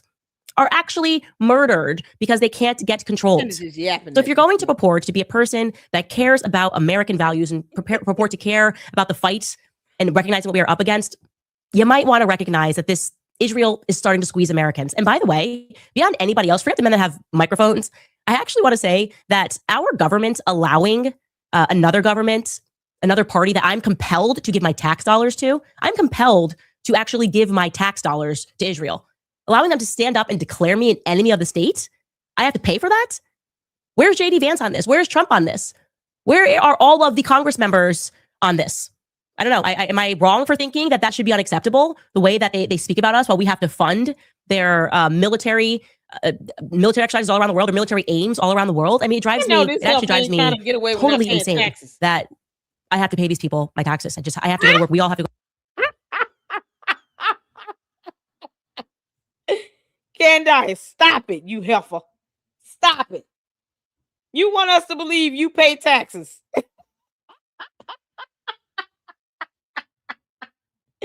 Yeah, I was about to call her the B word and say, B, please. Please. Girl, stop. Candace. All you global elites try to do is avoid paying taxes. That's why you have so many LLCs where you lying like hell on tax documents. All these 501c3s and all this nonsense, that Parler Inc. thing that is still garbage, no matter how much George wants that to be a real thing. Because he's a real boy. No, you're not going to sit here and have us think that you're actually paying taxes. And then you're trying to complain about paying taxes because of Israel. No, heifer, you paying them damn taxes. $244 million. You and Boys Club are worth $244 million. All the money you've earned for lying like hell all over YouTube for the last 3-4 good months. And you actually want people to believe that you're having a problem paying some taxes. Girl, if you don't kick rocks, that you paying them taxes. You hear me? Or you going to have to leave the United States of America. There's no way she's going to see him make all this money and think she's not going to pay taxes after getting all the tax breaks she probably gets. All these tax exemptions and loopholes that I'm sure her and Boys Club try to find. Because, he just got to get his bikini wax on every 2 months. Oh, Boys Club. And yet you want to see him talk about not paying taxes. You and him can take y'all asses back to the UK. Whenever y'all are ready for George to return, please let us know. We will pack his ass up. Him, Candace, and the 4 kids, they all can go back to the UK since she thinks she doesn't have to pay taxes here because Israel. Girl, if you don't kick rocks. Talk about where's Trump and JD Vance on this. They done your ass. What the hell? Girl, pay them damn taxes and shut to the work hell to up. support the nation that is demanding that our speech gets suppressed. And we are the last stand. So use your speech Y'all was talking while we about still have it. elites. All right. She don't Top wanna comment from pay the last taxes. episode is I think it's safe to say it is never know a you good just thing like when me. our military is going to other countries to help children. Yes, we talked about that. I created that column. Obviously, I was using Excel sheet in all the wrong ways, but created a clear column to speak about how many times sex trafficking has come up in the story, the history of our military, and I have received since then even more explosive information. And so we're going to get into that later this week. You are absolutely correct. I do not believe that our military is helping children around the world. I do not think that is their explicit aim. In fact, I think it's much darker than that. I think we all sense that. We will take a brief break before I read the rest of your comments. All right, you guys, you do not have to overhaul your entire life in 2026. You can start. Candace, no. You know what I was thinking? So this is the second show she did on Tuesday. So we'll do Monday, Tuesday tonight. Because I was going to do all 4. I got all 4 lined up. Then tomorrow we'll do Wednesday, Thursday. Yeah, we'll do it like that. Because this is something else. I can't even y'all listen. It's so hard to go 10 minutes straight in her video because she's so ridiculous. Candace, it's the stupidity, it just oozes through my laptop. You can't make this stuff up. This girl is just all, you can tell when she's off script. It's like there's no way Boys Club is reading this script and saying, yeah, this is good. Yeah, Candace, go ahead. Go, you go, girl. You go, girl. Look at you doing it. Let's rock your hair. Like he really cares about women. Like you can't make this up. Y'all let us know when over there in the UK when y'all ready for George Farmer to be shipped back. We will ship his ass back. Boys Club, you gotta go. You can't make this up. So it's hard for me to get through 10 minutes to this without either laughing or pausing because she says something yet again that's just dumber than the last thing she said. As the more she speaks, the dumber she sounds. That's something else, Candace. That's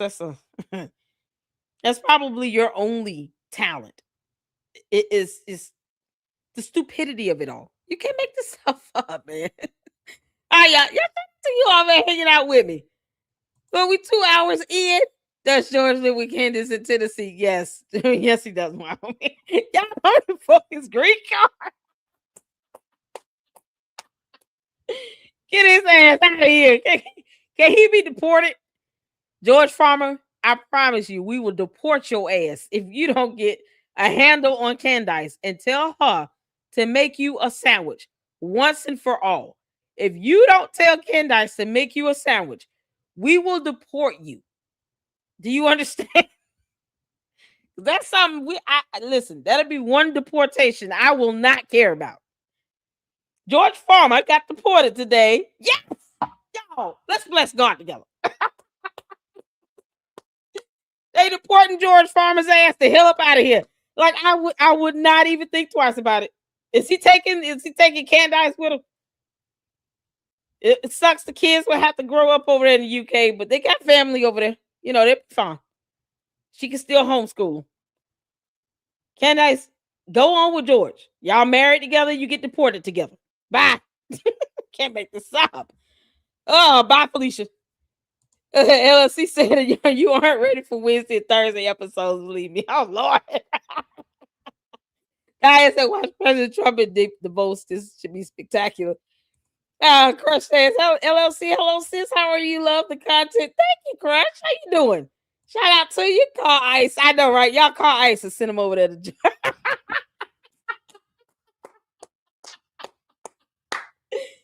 Candace. Because you keep effing around with people's YouTube channels. These content creators gonna start calling ICE and sending them to your house.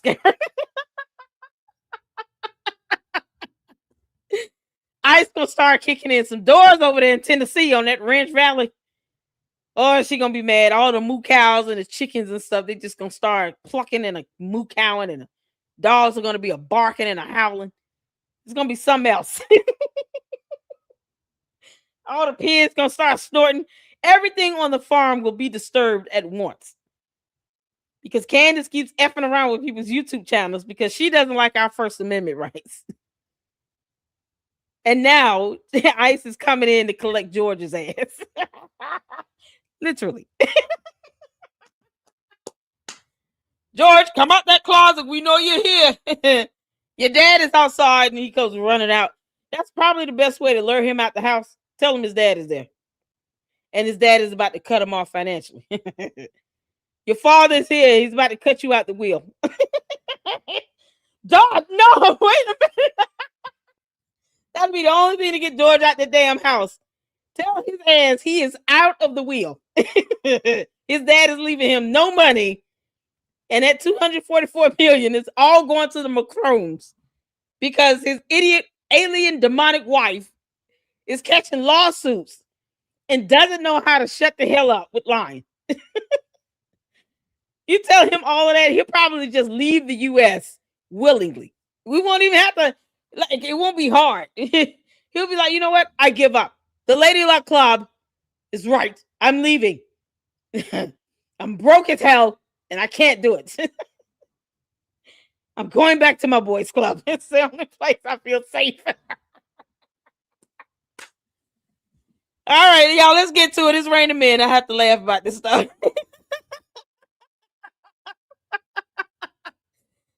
Tuesday's episode coming up.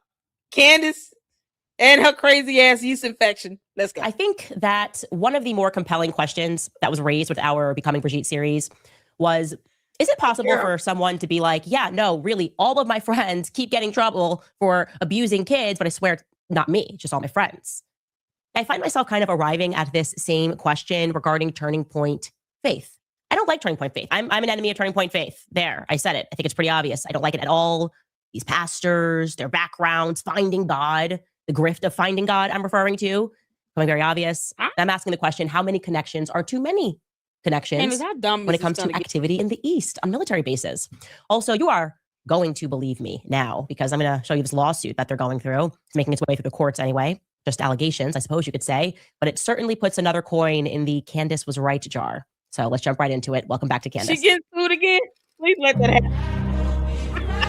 Candace, everybody should sue your ass. Just line up. That judge is going to put her in place. It's going to be awesome. Okay, today's show is going to be brought to you by Nimi Skincare. So thank you to them. It's refreshing to work with a brand that has not... I spoke to the influencers at the retreat, and this is not suspicion, by the way. Bill Ackman confirmed it, that he gave this presentation to encourage younger generations not to own property. Like, I'm sorry, what? Yeah, you should just rent for the rest of your life. Just become rent slaves for the rest of your life. Candace, did you ever pay that apartment complex that $19,000 judgment you were ordered to pay because you didn't go to court because you're an idiot? Y'all, recurrent yeast infections and LASIK surgery. Like she put that in court documents that she had recurrent yeast infections. You had to get LASIK surgery. What are you removing, Candace? You know, that alien skin peeling is something else, y'all. Candace, we're not here to help you revitalize your alien skin. Like, it is what it is. Let it peel, girl. Just let it come off. You can't make this up. She sued an apartment complex for black mold that she allowed to grow and fester in her apartment.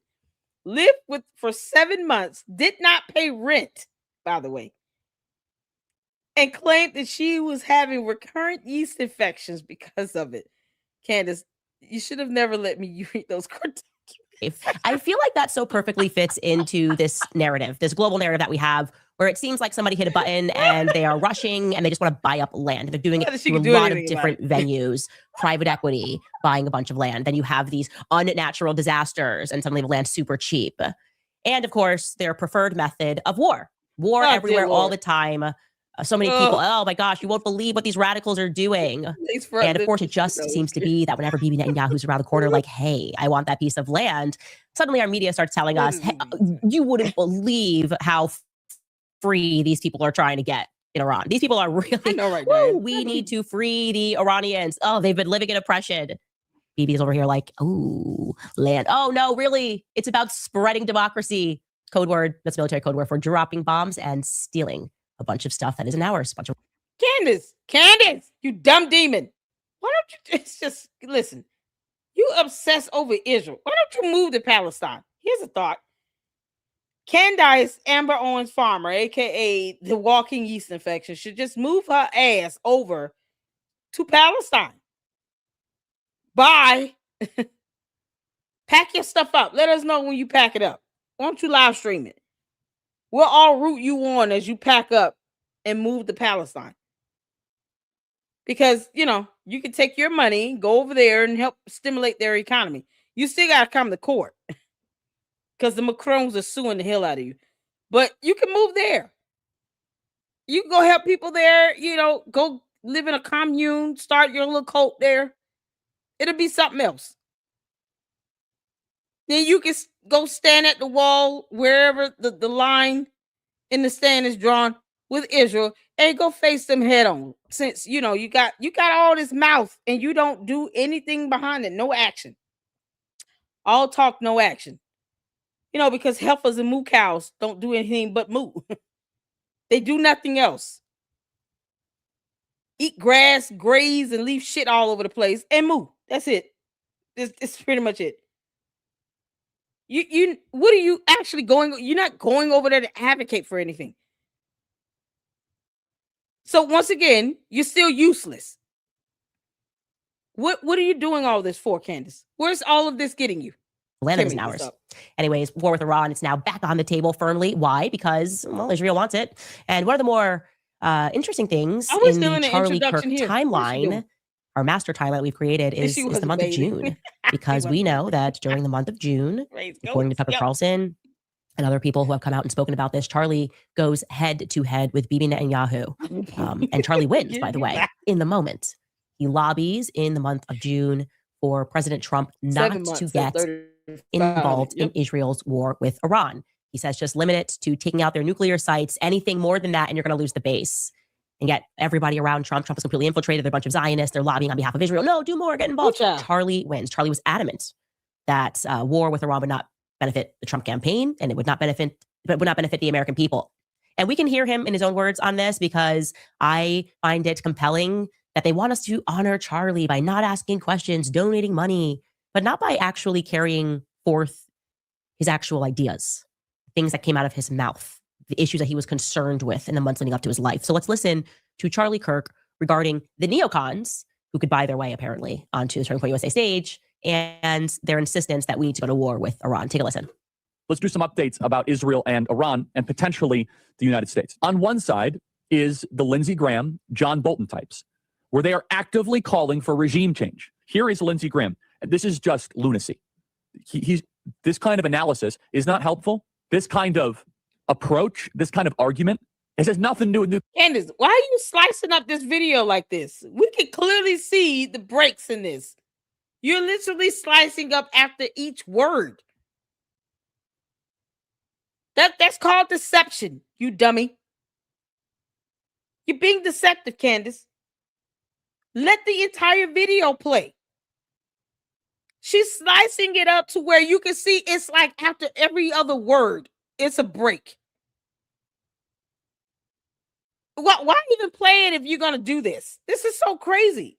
Clearly, the average person can see that she is editing the hell out of this video for him to say what she wants him to say. She won't just stop upset. Look how she obsesses over him. Look how she's looking at him. It's like angst and hate because he didn't marry her. He wasn't stun you. He saw you as a plague. Walking yeast infection. You can't make this up. Candace, he didn't like you. At some point, you're going to have to accept that. Why don't you go to the basement, throw everything at the wall except your degrees that you don't have, and accept the fact that Charlie Kirk did not like you. He didn't like you. I mean, who would? We don't have time for demonic aliens on our planet. You're an evil being. He didn't pick you. He didn't want you. The end. You're having a hard time getting over it. Gosh, she looks at him like she's loathing. It's absolutely ridiculous. Why slice up this video? Weapons at this point. This is now that we want to go all in and take out the regime. It's time for us to close the chapter on the Iranian Ayatollah and his henchmen and start a new chapter in the Middle East. And that sounds good, doesn't it? But what have we learned when it comes to wars, and especially wars in the Middle East? What you draw up on a whiteboard rarely happens. What you think theoretically is going to occur, there might be unintended and unforeseen consequences, especially when you're talking about a country 2.5 times the size of Texas. It has 90 million people and was an ancient and great power with well over a dozen ethnic groups. You have underground Christians. You don't really have many Jews left in Persia, but also you have secular younger Persians. Who's going to run the country exactly, Lindsey Graham? This sounds like Hillary Rodham Clinton in Libya. Well, I would push back, Charlie, only to say that it's very much the intended result. I find it so funny when people make the argument, well, you wouldn't want to live in this country in the Middle East. You wouldn't want to live in Iraq. Why are you pushing back? He's deceased. He can't even defend himself, you clown. You can't make this up. Candace, I know you watching, you heifer.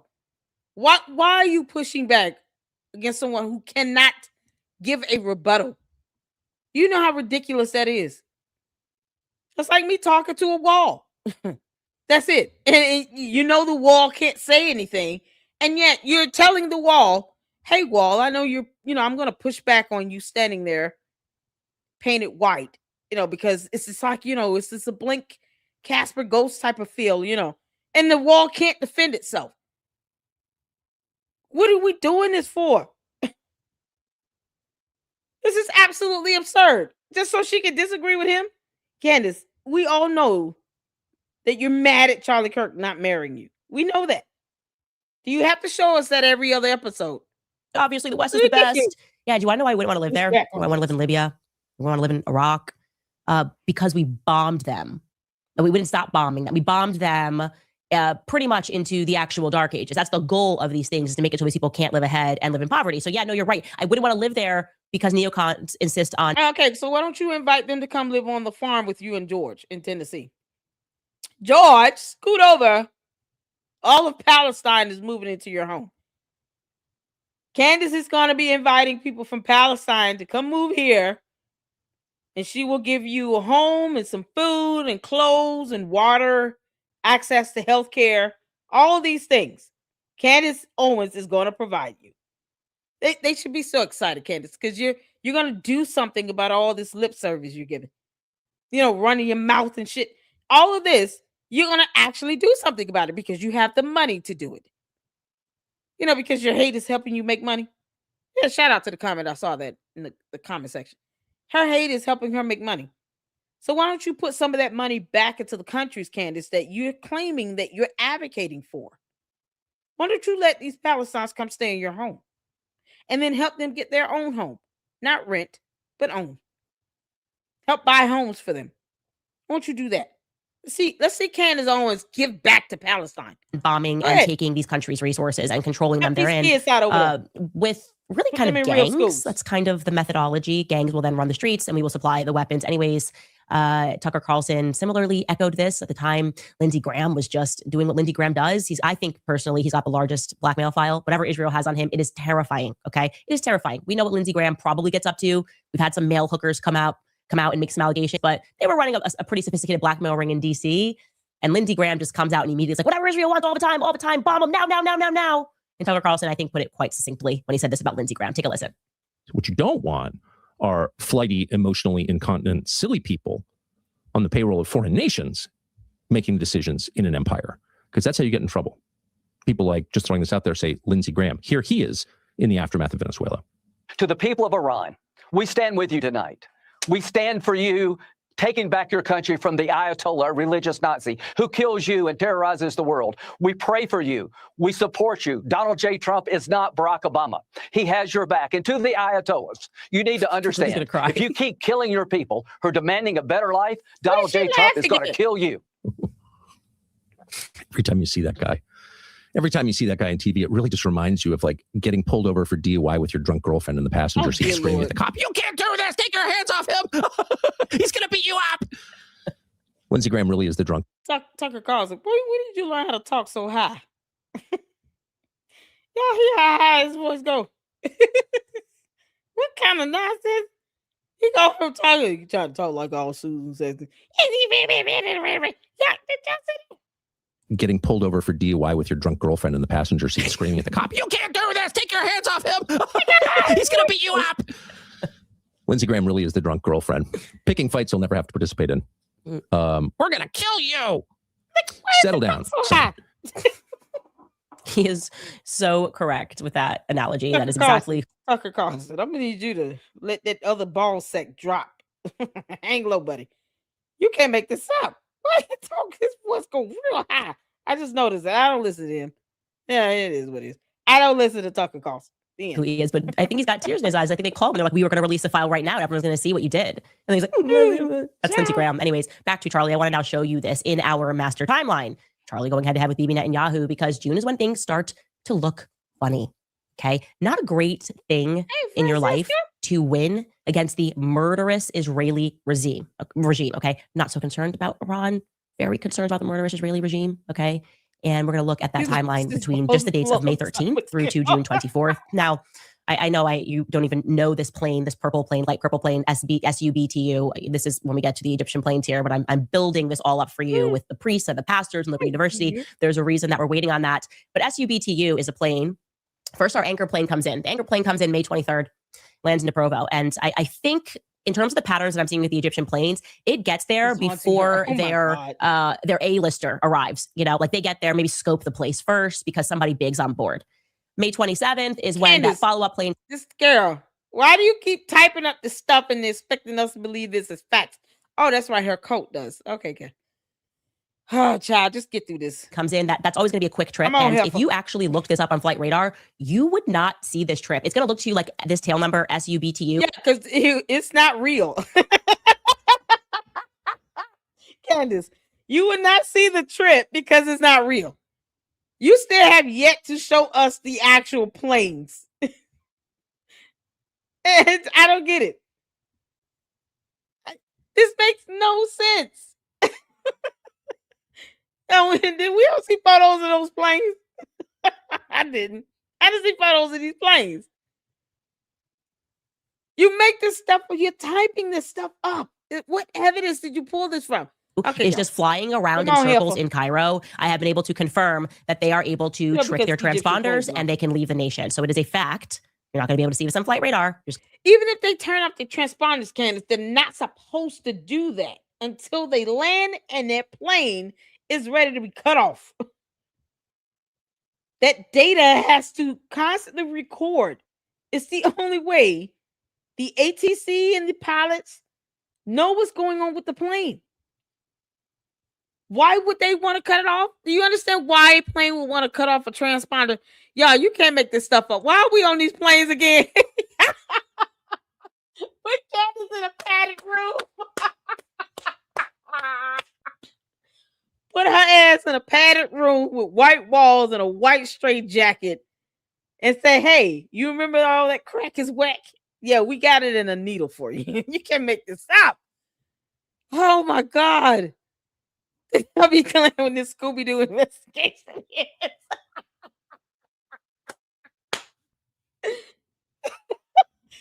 Candace, we're going to have George deported. That's it. We're just gonna have him deported. And if you love him, you gonna go with his ass. Okay. We get him deported. That way you won't have a choice. You gotta go with him because you love him. And it's raining men. You can't make this up. This is absolute bonkers. I see a lot of activity looking like it's just going around. But this tail number SUBTU is going to fly into Provo, and this Walid Mahmoud is going to be aboard. It came that's back on exactly because that's going to be the same Walid Mahmoud that's going to be on our yellow plane on the day of Charlie Kirk's assassination. And there's no transponding. Anyways, then we have it departs on June 2nd. Back, it leaves Provo, heading back to Cairo. And once again, it does not transpond during that flight, but I have confirmed that those planes were in fact in Provo. Immediately following this trip, Iran and Israel's 12-day war commences. Okay. Now, maybe actually, since it wasn't transponding, who knows? Maybe it went to DC. That plane could have actually gone to DC. I don't know. I shouldn't even say it went back to Cairo. But on June 13th, Iran and Israel's 12-day war commences. Every time I start building these planes, something's going on in Israel and these planes get going. And I've learned Provo basically has a city underground. Pretty safe place, I would say. I would speculate that if you need to get a very important person out of the area, out of Israel during wartime, Provo would be a great place for this person to go. And there were some strange cancellations. But again, I'm going to save that government cancellations in Provo at that time. But I'm going to save that again for when we go through the Egyptian plains. Point being is that Iran and Israel's 12-day war commences. And we know that then between June 14th and June 21st, leading up to our Operation Midnight Hammer, which is when we send out the planes to bomb Fordow, Charlie's lobbying and saying no more involvement, no more involvement. Okay. Another interesting thing, which I didn't introduce as I've been building out this timeline in the background, is that on June 19th, Erica purges her Instagram. Okay. She deletes 126 Instagram posts. By no means a little. That is according to Social Blade. And we have that somewhere so you can see that. So I don't know, maybe Charlie's saying, I feel threatened. We don't want people knowing where we're going. Who knows? That's a noticeable purge of content that takes place in the same time frame. I just wanted to explain that to you because it's on the master timeline. And then, like I said, what happens is, bam, we decide to bomb Fordow, a limited military exercise. And everyone, what does Erica deleting her Instagram have to do with anything with a war in another country, Candace? You know, we know you don't have a brain, you alien. We know you don't have a soul or a conscience. We know that math is hard for you. And colors and shapes. Like, we understand all of that. Well, what does the Instagram, like her deleting Instagram post, have to do with any conflict in Israel or Iran? Period.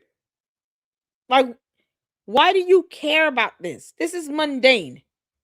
June 19th, Erica purges her Instagram, deletes 126 posts. Who cares? You're having people's YouTube channels shut down because you and your dumb cult members, you know, the brainless goons that worship the ground you walk on, figured out, I guess, on your own that words are hard. The English language is not what you thought it was. We don't speak Ewok. Like, you have a temper tantrum because someone says something you don't like. Because, you know, free speech and all. Like, this is insane. Who cares? Will you just tell us who pulled the trigger on the gun? Candace, where were you on the day of September 10th when Charlie Kirk was at UVU when he got shot? Where the hell were you and George Farmer at? I want to know where you and Boys Club at. And I want video camera footage to prove that you were wherever you say you were. That's what I want. I think it's all time for Candace to start telling us what the hell she was on September 10th. Candace, don't make me start a revolution, heifer. I will.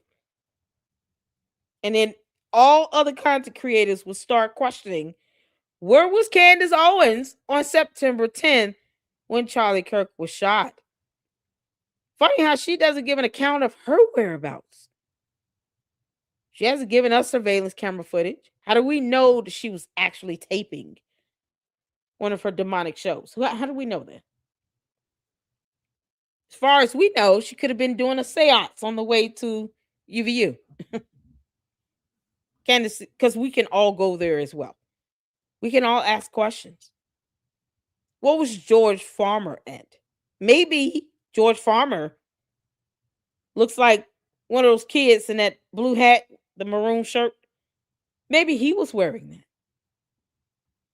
What was George at? She never said where he was on September 10th. George, bring your ass to the front. Not literal. Where the hell was George Farmer at on September 10th when Charlie Kirk was being shot? Anybody know? Because I don't think she ever told us. Yeah, we need Candace. We need Candace's metadata. Candace, we want you and Boys Club's metadata from all your phones. He might have like 2 or 3 hidden. Check the left cheek. There might be some up in there. Who knows? I want to know exactly where he was. Perhaps he was wearing a maroon shirt with a blue ball cap. Maybe he met up with Tyler Robinson at Dairy Queen. Who knows? They could have been wearing the same thing. What was George Farmer? Yeah, I think we all should start, trying to investigate Candace and George. Where the hell were they at? People scared to do it? No, Candace, we want your metadata, girl. Give us that metadata. You and George, Boys Club, give us that metadata. While you sitting here playing around in the studio doing these weird ass videos and stuff, your silhouette. Because you're trying to show us how stealthy you really are. Where the hell was he at? If we catch you in one of them airports, George, that's it. You done. We deporting your ass for real. Now you're going to jail. That's where you're going to go. Where's George's metadata? That's what we want. Where the hell was he at? Send us the surveillance camera footage. We want to see when he left the house, when he came back, if he went to get drinks or a glass of milk, maybe with a Michael or something like that. Who knows? A milkshake. Perhaps he went out and had a burger and some fries with the boys. Where the hell was he at? And why would he not want you to go to Phoenix to face Erica Kirk? Is it because someone might recognize his ass? Literally. Oh man, George, I can go on for days and make jokes about that. Perhaps someone would have recognized him. Maybe that's why he didn't want her to go to Phoenix and face Erica Kirk in TPUSA.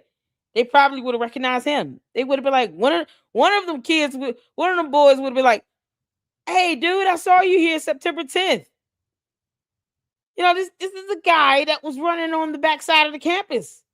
Is that why, George? Somebody might spot you out. You told her no real quick. Normally, you don't say at all. He doesn't say a damn word. All of a sudden, he knows how to put his foot down and try to be assertive. When it came to her going to Phoenix, though. So she claimed. That's what Candace claims, Boys Club. Your wife was the one who said. You told her no, she couldn't go to Phoenix. Is it because someone might have spotted you? Yeah, we're going to keep asking these damn questions. Hell yeah. Yep. Candace Brett. There you go. What's going on, Gary? How you doing, honey? Candace blamed everyone else except for herself, yet she had the most to gain. Candace. Perhaps George was at UVU on September 10th, the day that Charlie was shot. And now you're trying to catapult George Farmer to be CEO of TPUSA. Because you're so mad at Charlie not marrying you. And George Farmer doesn't give a damn. We all know that. Your little lavender marriage. Yeah, he doesn't care if she obsesses over another man who's deceased, who was married with 2 kids. Because if George Farmer actually cared, don't you think he would have told Candace by now to go make him a damn sandwich at least 3 times over? She's been at this for 4 months nonstop, people. 4 months nonstop. If George Farmer actually cared about her obsessing over Charlie Kirk for 4 months, he would have told her, knock this off and find something else to talk about after the second week. But he hasn't, because he doesn't care. He doesn't care that she's making a boatload of money. He doesn't care that she's obsessing over someone else's husband that did not pick her. And now he's deceased and he can't defend himself and fight back. And he's okay with these episodes being posted. He doesn't give two shits. I said it. Why is that? Why would George Farmer not care about his wife obsessing over a deceased man who was married with 2 kids for 4 months straight? She's bragging about how she was sick and crying when she found out he was assassinated. And not one time did you hear George Farmer come out and give any condolences. He didn't do a video with her saying, from our family to yours, if there's anything you need, Erica Kirk, let us know. We're here for you and the kids. Not one time did George Farmer come out as the alleged leader of this household and do a video with her where he offers his condolences for the loss of Charlie Kirk to TPUSA, to his parents, to Erica Kirk. Not once. So, Candace, George, where the hell were you two at on September 10th, 2025, when Charlie Kirk was assassinated? We want your metadata. We want to know where the hell he was. Because George looks like the type of person that could sneak in and out of somewhere and pay a lot of people off to get away with it.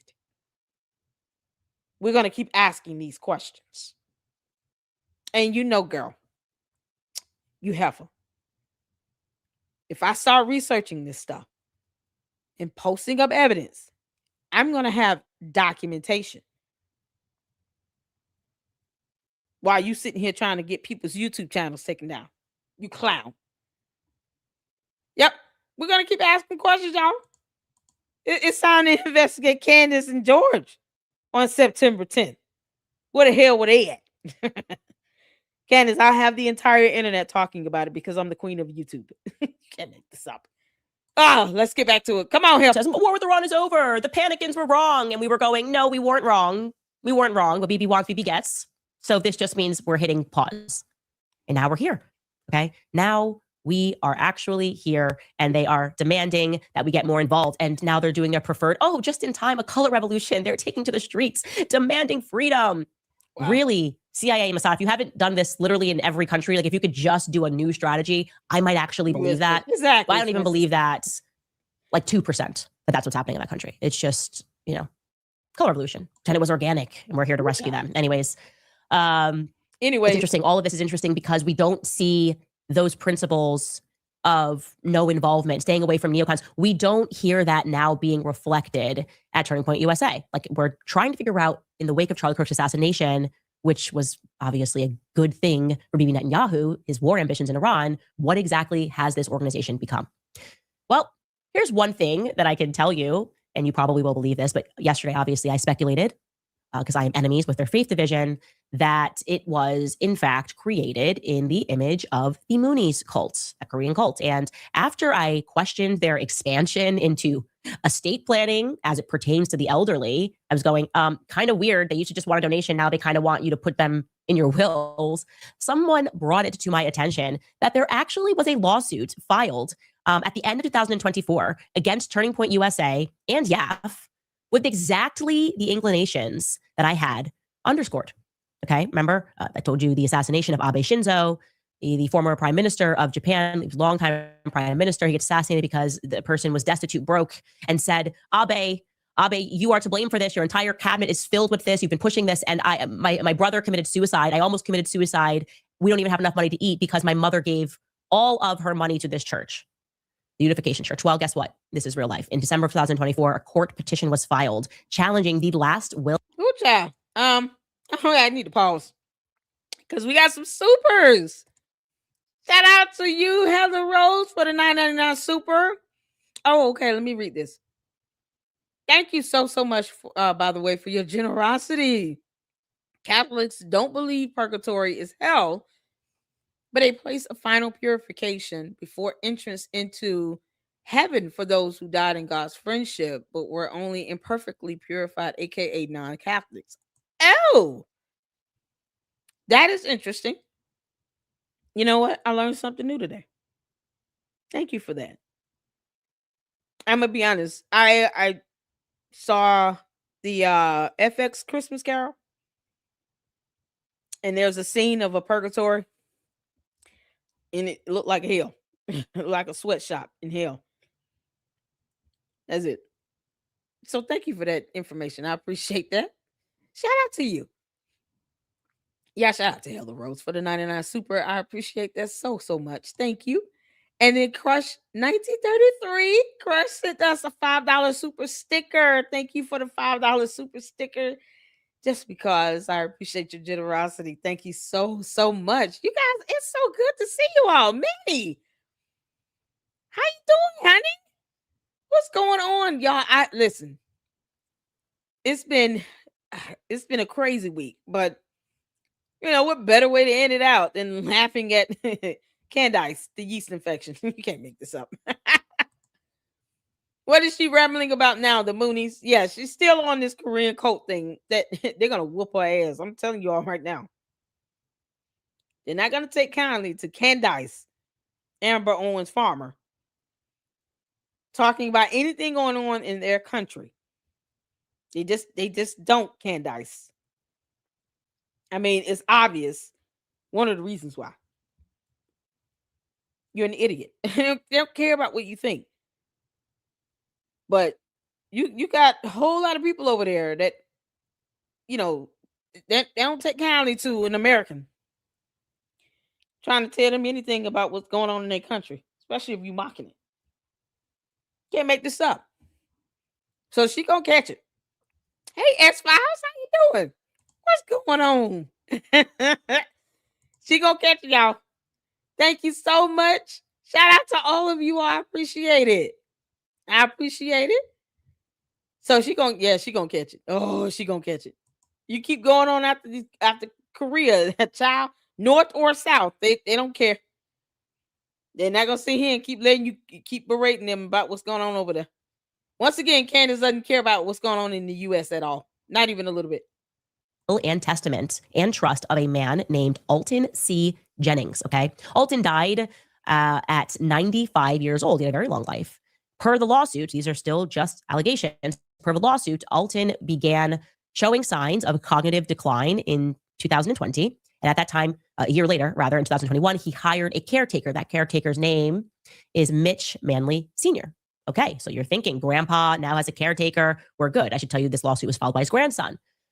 In this lawsuit, the grandson alleges that thereafter, Mitch Manley Sr. isolated his declining grandfather from his friends, from his family, and he seized control of his finances. Now, I should now tell you that Mitch Manley's son, so Mitch Manley's the caretaker, his son is Mitch Manley Jr., who was working for Turning Point USA at this time. He's actually working on Charlie Kirk's show. So his dad's taking care of this old man who's in cognitive decline. And here we go. Yeah, T. Mimi, I agree. Candace is definitely a witch. Wicked witch of the YouTube.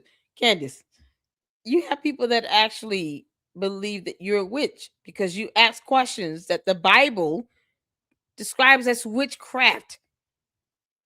You say things that the Bible indicates to be of witchcraft and unfamiliar spirits. So asking her if she's a witch is not far-fetched when she talks about having dreams and visions with dead people. You know, summoning up the dead and stuff. Yeah, it's not uncommon, Candace. We're just going to say you're a witch. That's it. She's a witch. Her and her yeast infection, two witches. Son is working for Turning Point USA. And would you believe it, lo and behold, when the elderly man died less than 3 years later, at the age of 95, the family discovered that he had changed his will. He changed his will in November of 2023. So for clarity, just 4 months before this man died at the age of 95, he moved to change his will. You'll never guess who he decided to leave his estate to. Estate which was valued at $25 million. He left it, split it amongst Turning Point Action, headed up by none other than Tyler Boyer. Ta-da! And YAF. What can I say, you guys? Granddad was a patriot in his senile state. He's like, you know what? I know that I had my grandson and my family, but I just decided that at the ripe age of 93, actually, I would like to give to causes in Arizona. And so bye-bye, grandson.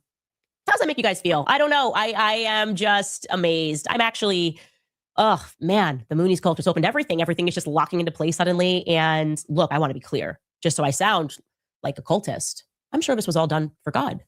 Really, who could possibly think otherwise? If you have any questions about that story or you want more details, I want you to know that you are trying to destroy Charlie's legacy. Everybody grieves differently, okay? And yeah, some people have wills and estates changed for 93-year-old men, and the money is awarded to themselves. It's the best way to grieve. Now, why is this all just feeling so the opposite of godly, almost satanic? Yeah, welcome to politics. And speaking of satanic, and I mean literally of satanic, many of you were emailing us regarding a certain board member at Turning Point USA, right? We kept discussing this element of militant faith. Oh, these pastors happen to be in the military. Oh, it's kind of weird. Backgrounds in high-ranking military members. Oh, Lord, what is people using Christianity for ultimately what looks like militant aims. She's just rambling. Global governance. For whatever reason, when we explore that topic, we also find this recurring theme of sex abuse. It's almost as if all of these satanic things are coming in the name of. And I said this last time. You know, I'm so glad you said this. People can leave their money to whomever they want, Candace. People can donate whatever they want to a nonprofit organization. Right on point, S-Files. It's like Candace has not figured that out yet. But yet, she will help some random idiot named Mitch Snow raise $250,000, but won't help raise money to send to Palestine, you know, because she cares about what's going on with the kids and the families there in Palestine, but she won't do anything humanitarian-wise over there. She won't fly her little happy ass over there and go help them out at all with nothing because she doesn't give two shits. But she cares about someone donating money to a nonprofit organization that he chose to leave money to. You can't make this up. Candace, it's not your money. It shouldn't matter to you who donates to TPUSA. But yet, TPUSA bailed out Blexit. Yep, they bailed it out. They took possession of Blexit. They bought it. They acquired it when it was in the hole. When Blexit was in the hole by negative $1.72 million, TPUSA acquired it. And Candace didn't have a problem with that at all. As a matter of fact, she doesn't even bring it up. Candace, why don't you talk about TPUSA buying Blexit? Because you spent over $1.7 million on dumb shit. We'll wait. When are you going to bring that up? I mean, if you're going to sit here and talk about people donating to TPUSA, why not talk about TPUSA buying your little crappy ass company that you ran in a hole by over $1.7 million? 553,000 of it went to Optimize Consulting LLC, a social media fundraising company. Another LLC. 284,000 went to Olympic Media LLC, that's affiliated with Parler Inc. Because Candace, we can do this all day. You demonic alien. But yet, you won't even give them credit for buying Blexit when it was in the hole. It had nothing to offer. Kind of like you, Candace. Blexit is you, Candace. Neither have offer anything to offer. Financially bankrupt, financially draining. No significance to any community whatsoever, especially the Black community, because that's what Brexit was supposed to be about. And it was just a cover up for a bunch of other lies. Still with no point to prove. And it took someone else to bail it out. Like how George came and bailed out Candace. I guess, she figured, she kind of got out of poverty when she married him. George, that's all you're good for. I hope you know that. Candace doesn't see you as anything more than a wallet. She gave you 4 babies. Who knows if they made them the right way? I mean, whatever. She doesn't care about anybody else's kids getting death threats and kidnapping threats. So, TPUSA acquired Brexit. Why didn't she ever say that? She never says that. She never mentions that. While she was collecting over $250,000 a year of a salary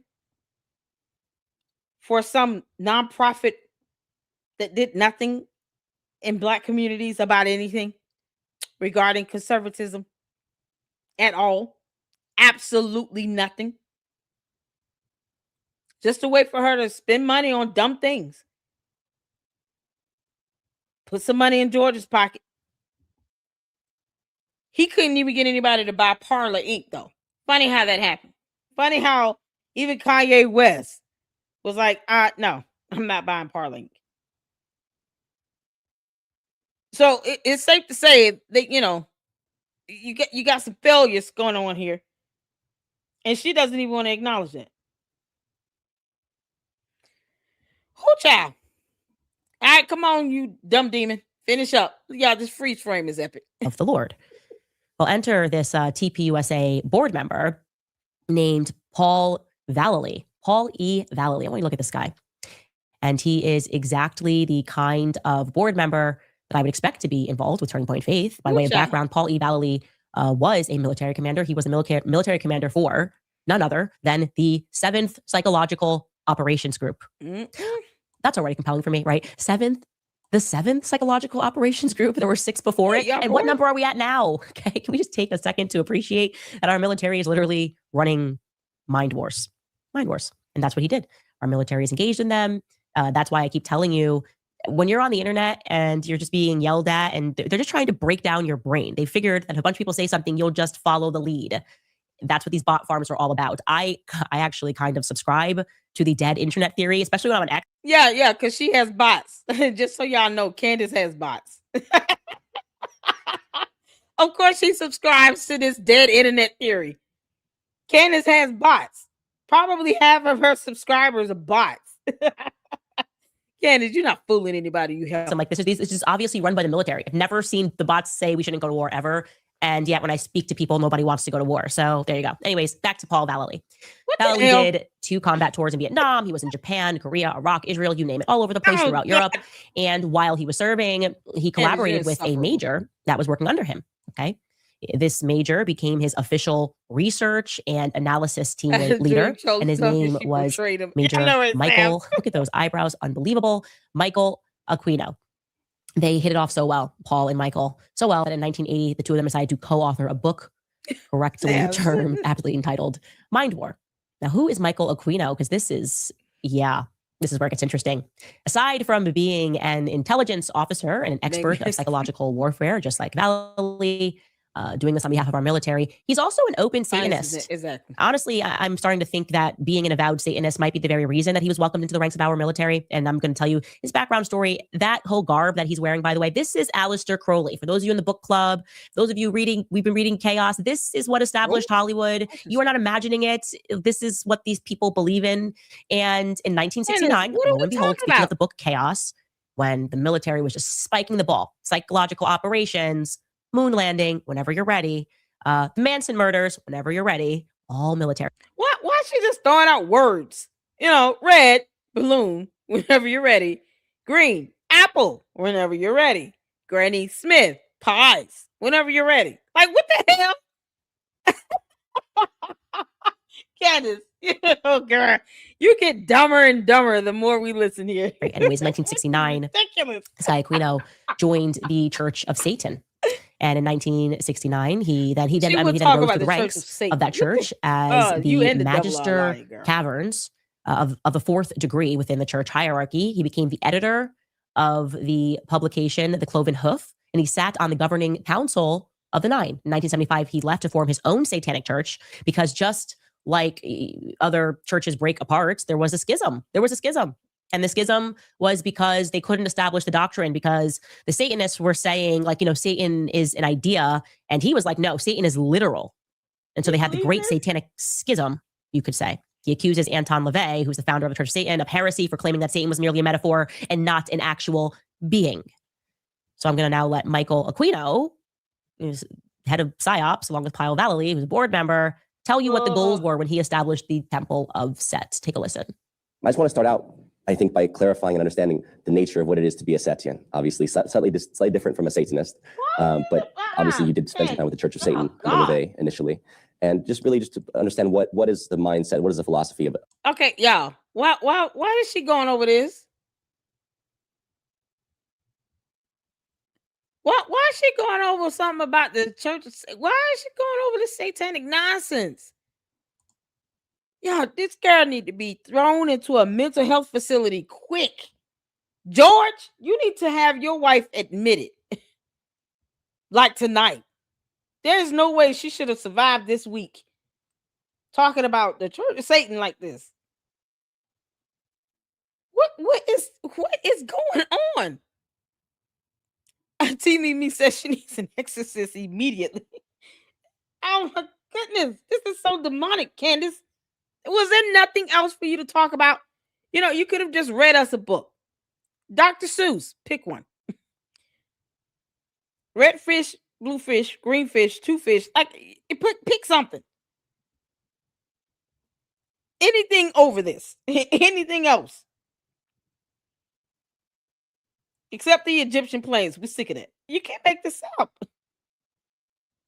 This girl sitting here talking about satanic nonsense. This is so demonic. This demon is just oozing out of your alien skin, you moron. Candace, you are such a drain upon humanity. Anytime the UK wants George Farmer back, let us know. We will happily deport his ass. Get you and your demonic wife the hell up out of here. We sure will. We will help them pack. Of a Setian, what is that worldview like? This is nuts. The Temple of Set was originally thought to take the context of what our original satanic experience had been out of the Judeo-Christian mythology system. And harking back to the original Church of Satan days, we were looking really to find the nature. Candace, I'm not doing this. Nope. So what you see, of any I don't sort care. for that matter. So important to, rather than keeping up with daily news, be focused, actually, because even that is ADHD. You're distracted. You're talking. Now, if y'all want to watch that part, you guys can. I can't do it. I'm sorry. I refuse to sit here and watch anything someone is talking about church and Satan in the same statement. The devil is a liar. I can't do it. Sorry. You guys can you're more than welcome to go watch her episode on this on her channel. For that part, I cannot do it. I just can't do it. That's insane. About a bunch of things. Let's actually stay on one topic and follow it to its end. And every time we do this, we end up here, where it's very obvious whether we're talking about becoming Brigitte, we're talking about Jeffrey Epstein, and now we are talking about Charlie Kirk and Turning Point USA and Faith and this guy that's on the board. We always land here. Okay, this is not a satanic panic. This is history. What he's referring to, and if you are on my book club, we've spoken about this at length. I keep telling you guys about the Frankists that came, right, the Franklin cover-up that came to America. They say, oh, this was a fringe cult. No. These people have always been in power. They've been backed by the bankers. And what he's referring to, what they follow is the Egyptian Book of the Dead. They've kept this, okay? This is what they follow, spells, rituals, and they do believe in the self. They believe that they can make themselves gods by violating nature. So part of their ritual is to harm the innocent because that's unnatural. It's unnatural to harm a child, and that's what they're doing. I want you to know that. I want you to just put that in the back of your mind and to pay attention to that, and why I urge you guys to get your children out of these schools I really mean that, because we are, I think, as a society, waking up all around the world to the fact that these people have always been in power. And it's pretty scary that they've been in power, they're in charge of our military, psychological operations. So in 1986, regarding this guy, the San Francisco police began investigating allegations, not surprisingly, of sexual abuse in connection with the Army's Child Development Center, which is based in San Francisco. A girl came forward in 1987 and she identified him, Aquino, as the culprit. An investigation was launched. The police believed she was telling the truth, but they had to close the case because of insufficient evidence that was found. Even though she was able to describe the house where she was taken to, they said there was insufficient evidence. Now, it's worth noting that Michael Aquino was trained. Where is this Fort leading to? I don't know why. Fort Huachuca, as we've now established, is the hub. So are you saying Mitch Snow is from the Church of Satan? Because he definitely looks like a good, member. Where is this going, Candace? This is absolute madness. Yeah, this was how she was all week. Oh man, Wednesday, Thursday episodes are gonna be something else. You can't make this stuff up. Candace, this is the problem. Because you've run out of ideas. Now you're just going the demon route. You and the devil are a liar. You can't make this intel up. operations, and there have been a lot of scandals that have happened at Fort Huachuca. Huachuca. And man, did we all endure and survive a psychological operation when Mitch Snow came and told us that he saw Brian Harpole and he saw Erica Kirk at Fort Huachuca in the days leading up to Charlie's assassination, different days. But man, we were going, where's the evidence? Where is the damn evidence, you demonic alien? Taking up space on our planet.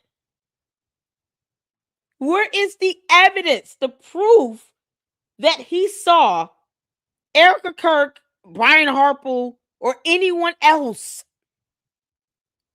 Where's the camera footage, photos, evidence, eyewitness statements, proof, documentation? Where's the evidence? Because otherwise, he said that he saw, Candace, you claim you saw, dead people in your sleep. We don't have to believe that BS. You realize that, right, Candace? No one has to believe your dumb demonic bullshit. We don't have to believe that. We don't owe you that. You goon. So tell us, you Ewok, where is the evidence that Mitch Snow saw Erica Kirk anywhere on any military base or hotel at any given time? Why didn't he bring the hotel camera footage? Because you're recorded everywhere. Cameras all over the base. No surveillance video footage at all. You act as if these things don't exist here on Earth. We have cameras that record. And, you can pull that footage and use that as evidence in court when they get ready to sue the hell out of you for lying like hell. Because defamation. Another concept you have not grasped. Terms you won't define and look up. Probably can't spell either. And when she sues you, she's going to have evidence of where she was. Because I'm sure she has surveillance cameras at her home. Her neighbors probably have it.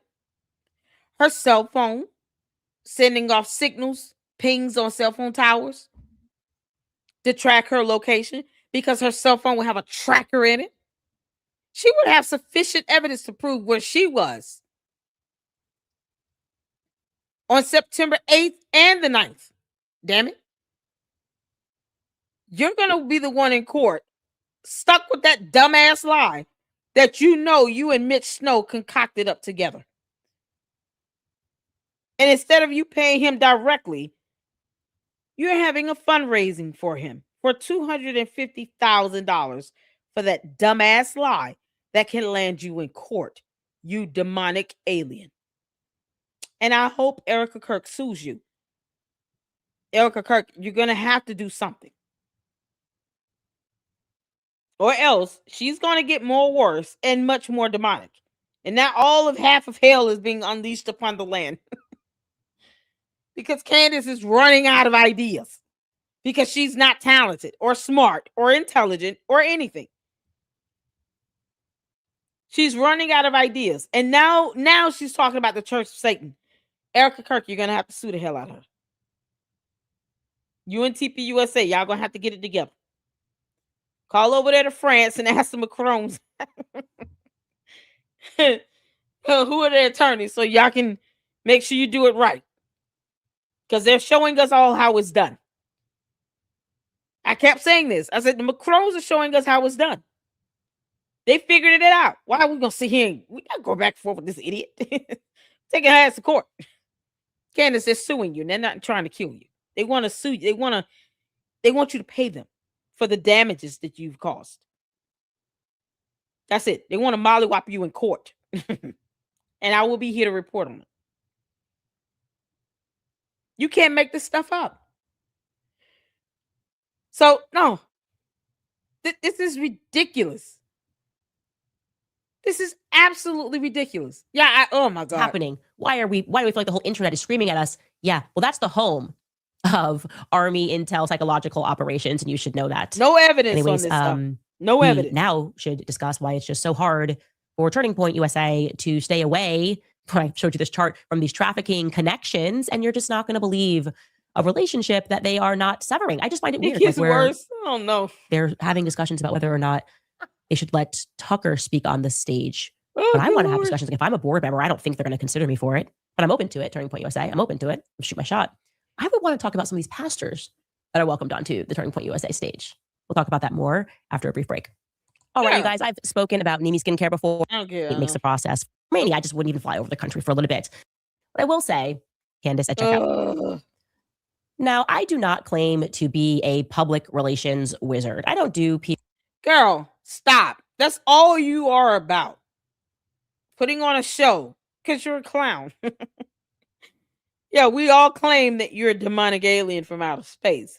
I mean, you're the one that said you're an alien. We just added on that based on, what you really are.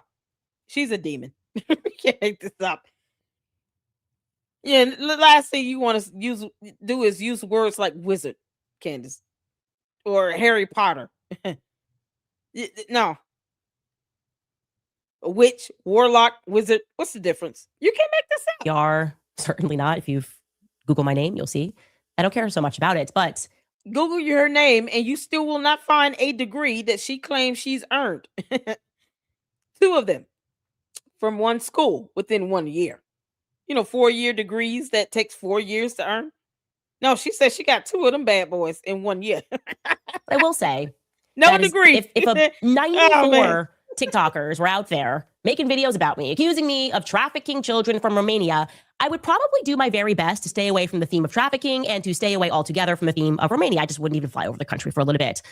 But not Erica Kirk, because she's got Andrew Colvett as her PR. And he's like really smart, live texting people getting caught doing stuff behind the scenes, which is why she's soon going to be speaking with Greg Laurie's Harvest Church for Turning Point USA's Faith Make Heaven Crowded tour. Okay, I can show you that. I think we have that here on the website, so you can see if this is a real thing that's happening. And they're partnering with the Harvest Church to do this. It says that she is going to be speaking in is that live streamed in Orange County. Candace, see, I meant to say you Ewok. Stop stalking Erica Kirk. It's not cute.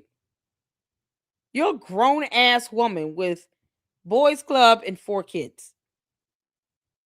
That dude you married because reasons, his wallet, money, bullshit. And you gave him 4 kids. At the very least, be a better mom. Right now, you're just slacking. You're piss poor. Because there's no way you can say you're a good mom. And you're obsessing over Charlie Kirk, who did not marry you. And now, Erica Kirk.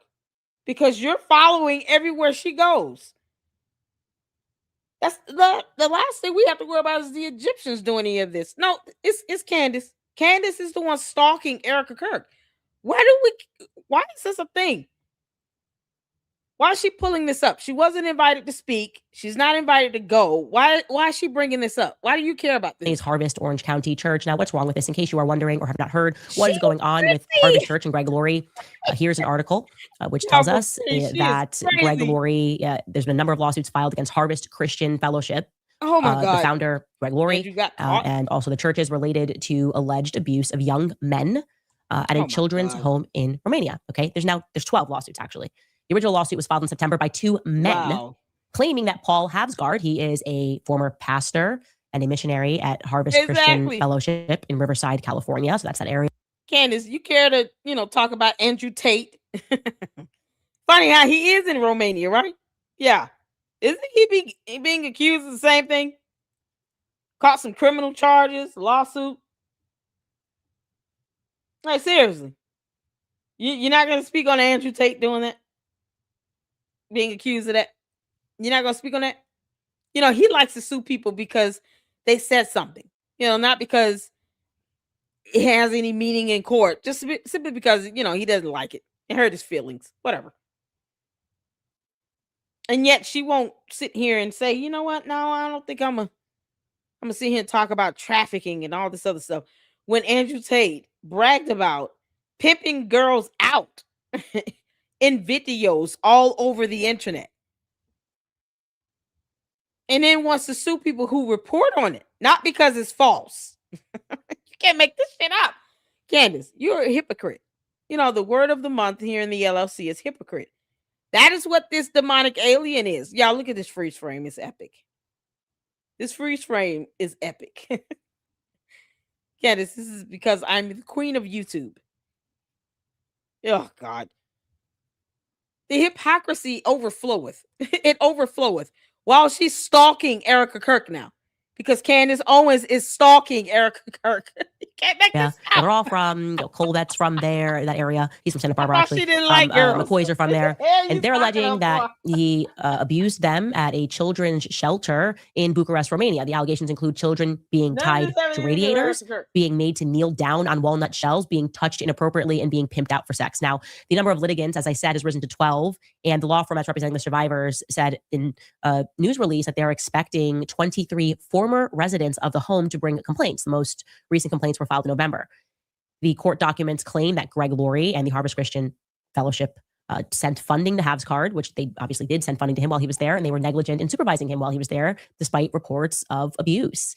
And so he's offering back that, oh, well, that's a pastor that we were funding. It's not the entire church. It's not fair to come after the whole church for what Paul Havsgaard is being alleged to have done. I'm saying this is just too many times. Saying nothing. For me. Nothing. I don't know about you guys. Girl. I'm getting Romanian trafficking fatigue. Okay? I'm getting Ukrainian Romanian trafficking fatigue. It just can't be.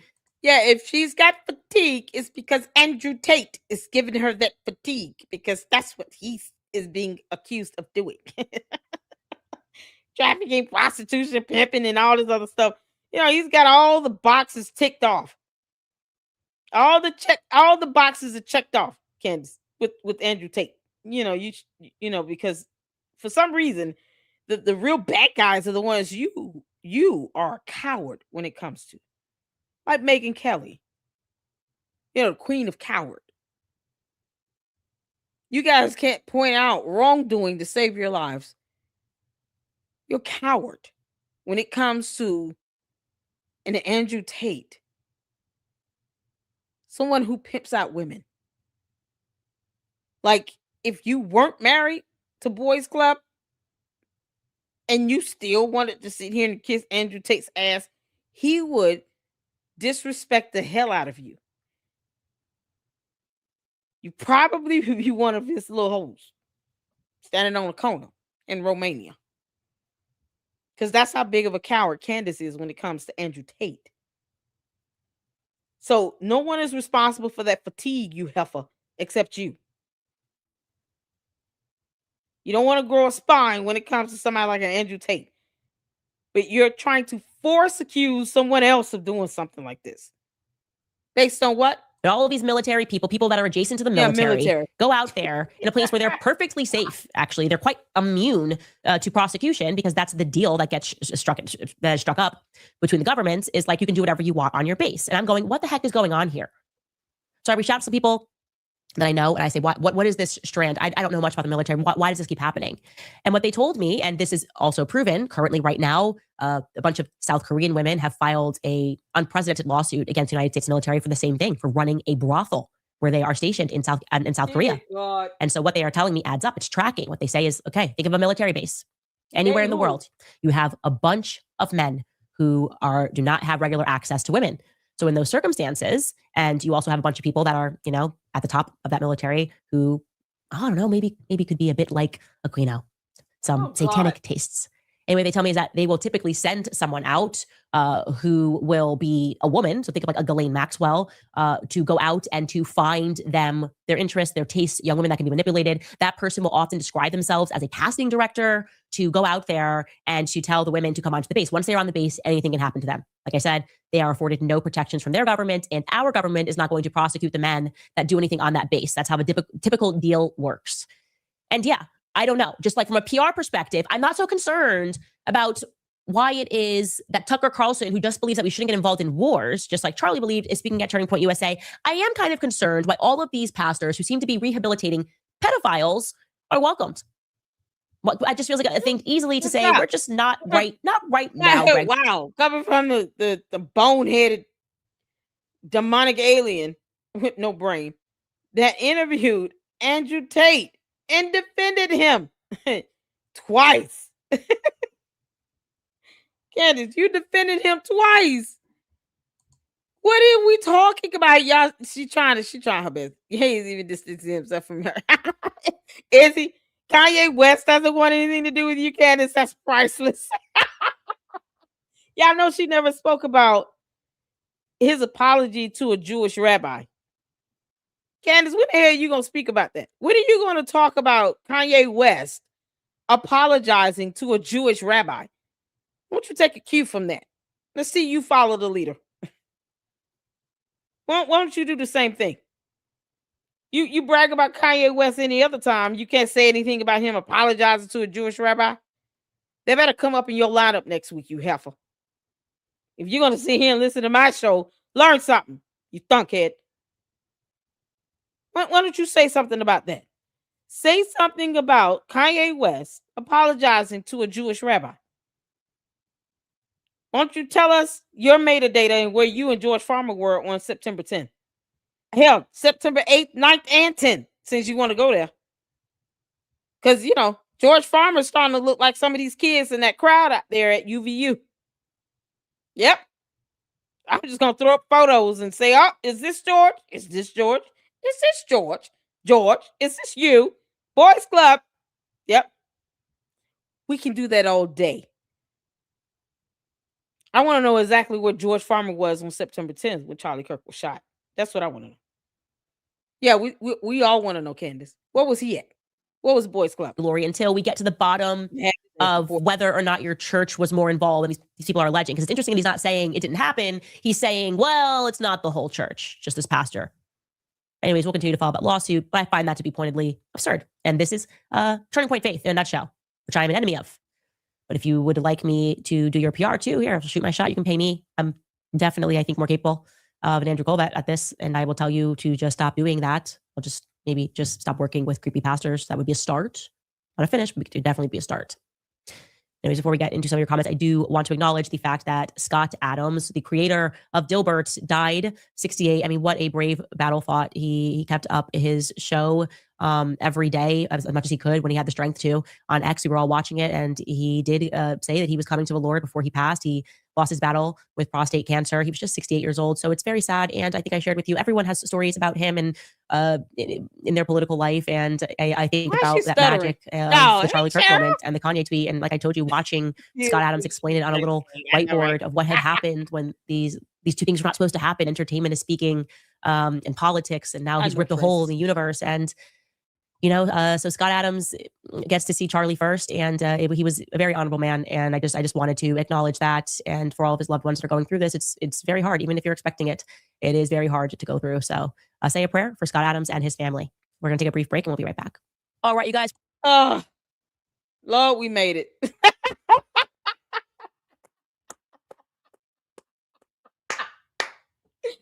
Candace, you're still a dumb demon from hell. Like, you can't make this up.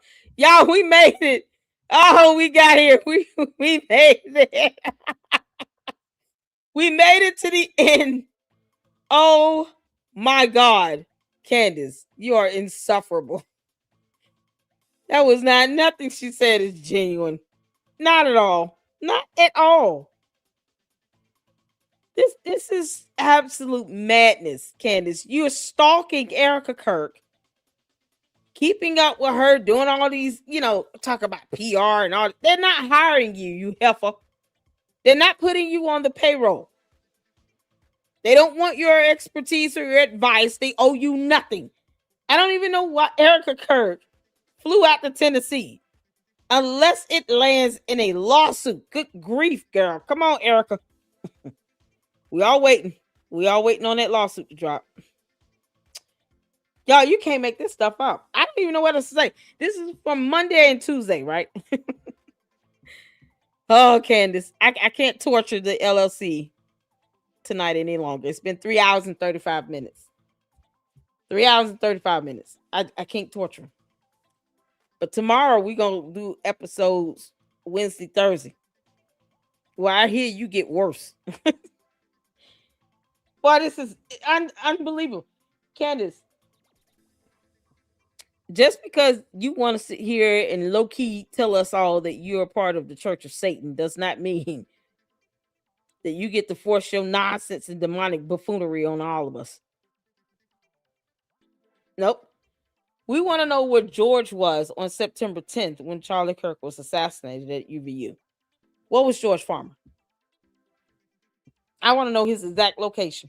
I want his coordinates. I want the coordinates, the metadata from his damn phones, all of them. Because George Farmer probably got like 3 or 4 phones. One's strictly for Boys Club. One of them is strictly for the Boys Club. The other one's for Candace. And the other one's probably like business, whatever that is. I want all the metadata from all phones. God, you can't make this out. Candace is losing her mind. Y'all dragging lady speaks evil the money reprobate. Oh, Candace. Even the Luxers here in the LLC where, I'm queen of the YouTube, all can see exactly what you are. You're brainless, dumb demon from another planet. She does not belong in this realm, people. Return to sender. Girl. Oh my God. This is ridiculous. I learned nothing. except I learned how Catholics view purgatory. There you go. But that came from my Luxers, Candace. That's not because of you. You taught me nothing. As always, you never teach anybody anything. What you are doing is posting up what you're reading. That's that. But otherwise, we learned nothing out of this. And they tell me it gets worse. Yeah, I have not seen the episodes this week because I wanted to have just a raw reaction with you all because I cannot watch her shows by myself. I can't do it.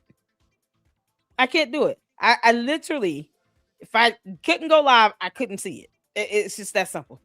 So I want to thank you all for sitting and suffering in silence with me. Shout out to the Luxers. You guys are the MVPs for suffering with me in this. Just saying, for LLC, we'll do it. For the queen of the YouTube, we'll do it. Oh my God, y'all. That was something else. I can't believe you guys are so awesome. You guys chose to do this again with me twice. Some of you have seen this twice. I love you guys. Y'all make sure y'all hit that like button. Let's get some comments in. Oh God. This is crazy. She wants to be a part of the Satanists. Exactly. The Satanists can have her. Just don't come back, Candace. You go over there, that's it. Once you've sold your soul, that's it. You're done. I just don't sell the kids' souls, okay? Don't loan it on layaway or anything like that. Leave the children out of it. But if her and George Farmer wants to sell their souls, bye. I wish he would get deported for real. Like I'm seriously like low key hoping he gets deported. That's what I'm hoping for. Let his ass get deported. Can't make this up. So, oh my God, worst resume ever. I know. Candace is a grandiose narcissist. Yep. Be prepared. It gets even crazier if that's possible. Is it possible? Ooh, child. It took too many prenatal vitamins. Yo, we should really demand alibis, donor lists, phone, and chat records from Candace and George. We should. We should. Candace, we want the surveillance camera footage. We want to see when George leaves and comes home and all of that. If he's got any maroon shirts, we want his metadata, text messages, call list from the phone company. Not some crap he can make up with an app. You know, like how you do fake text messages and all. Now we want his from the phone company. You can't make this stuff up, child. I mean, demonic doofus. Oh, well done. Candace, you're a demonic doofus. You alien. You can't make this up. And she's sitting here talks about peeling. God. She's fictional. Maybe she wouldn't bleed.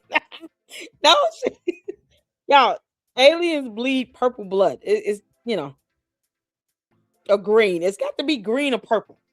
It's certainly not anything of what we expect as human beings. Nothing that we have flowing through our bodies. You know, I Candace pees in the bed. Like I think Candace still pees in the bed. Who sits here and harpers on demonic visions and dreams with dead people? Who does that? Unless you pee in the bed. This girl still wets the sheets. I mean, you know, probably why George doesn't sleep in there with her. So only time she sees him was when it's time to procreate. George, I'm hot.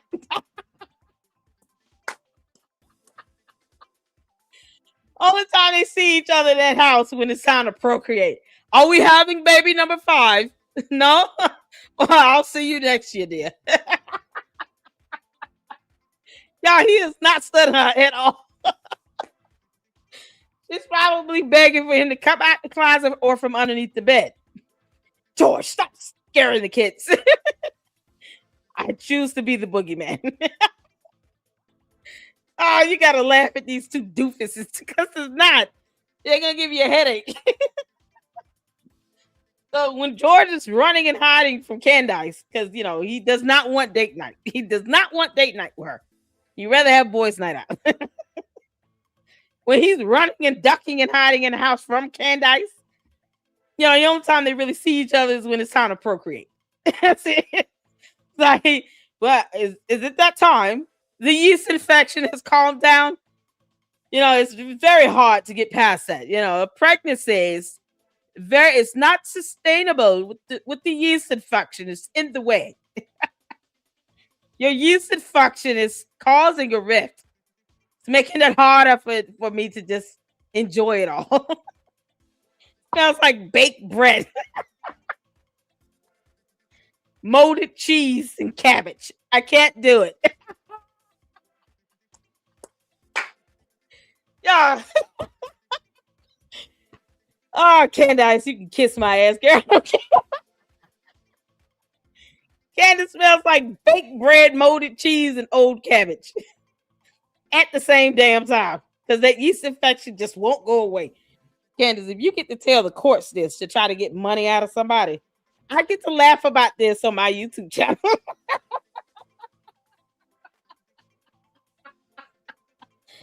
Oh, God. Y'all, George be hiding in the house, trying to avoid that date night. He's like, oh, the agony. Oh, we're having a baby. Okay, we'll I'll just get the paper bag ready. I'll just put it on your head. We'll have to get through this. Y'all know he's thinking about George Michaels the whole time. Can't make this up. Yeah, you can kick rocks. You hear me? No one has roasted you in a whole week. So I'm here to do it. Oh my God.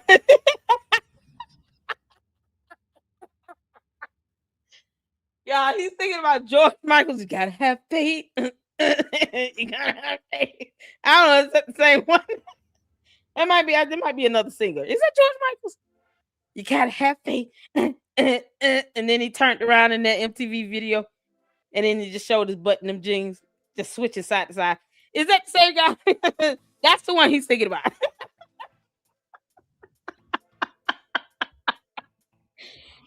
Oh, good Lord. That's why I said that comment she shows from her comment section, and the next one is pretty wild. I think it's Thursday. So we gotta check out the comments on Thursday. Y'all remind me tomorrow when we check out Thursday's episode. You gotta watch because I never watched the comment stuff, because all it is Candace's narcissism on display. She only reads comments that kiss her ass because the bots and the cult members have nothing else to do. It's their job. It's to flatter her. Oh, Candace. That question you were asked about those degrees. When the hell are you gonna show those degrees again? Can't make this up. That's George Michaels. He was hot. Yeah, he was. Oh, he was hot. And George Michael's just like, George Farmers. Yeah, the women were not in the lineup like that. It is what it is. But that's who George Farmer's thinking about. George Michaels. Shout Jermaine Stewart. Y'all, let's get Jermaine Stewart up here. Candace. Since you like to stalk Erica Kirk, I don't know why you feel like that's a good idea. It's a bad idea. It's a bad idea, Candace. At some point, you're going to learn to leave this girl alone because she's not stunning you at all. Don't care what the hell you do. Y'all tell Candace hello.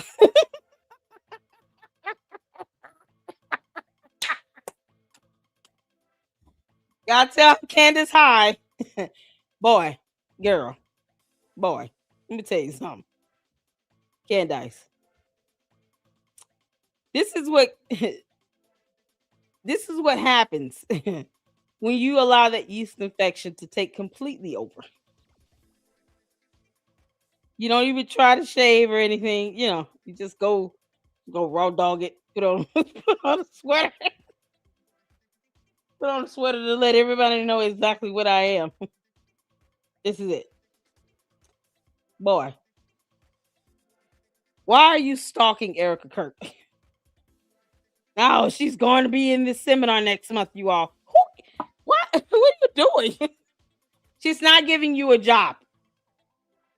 I think it's time, Jermaine Stewart, you talk about getting a job, like a regular job.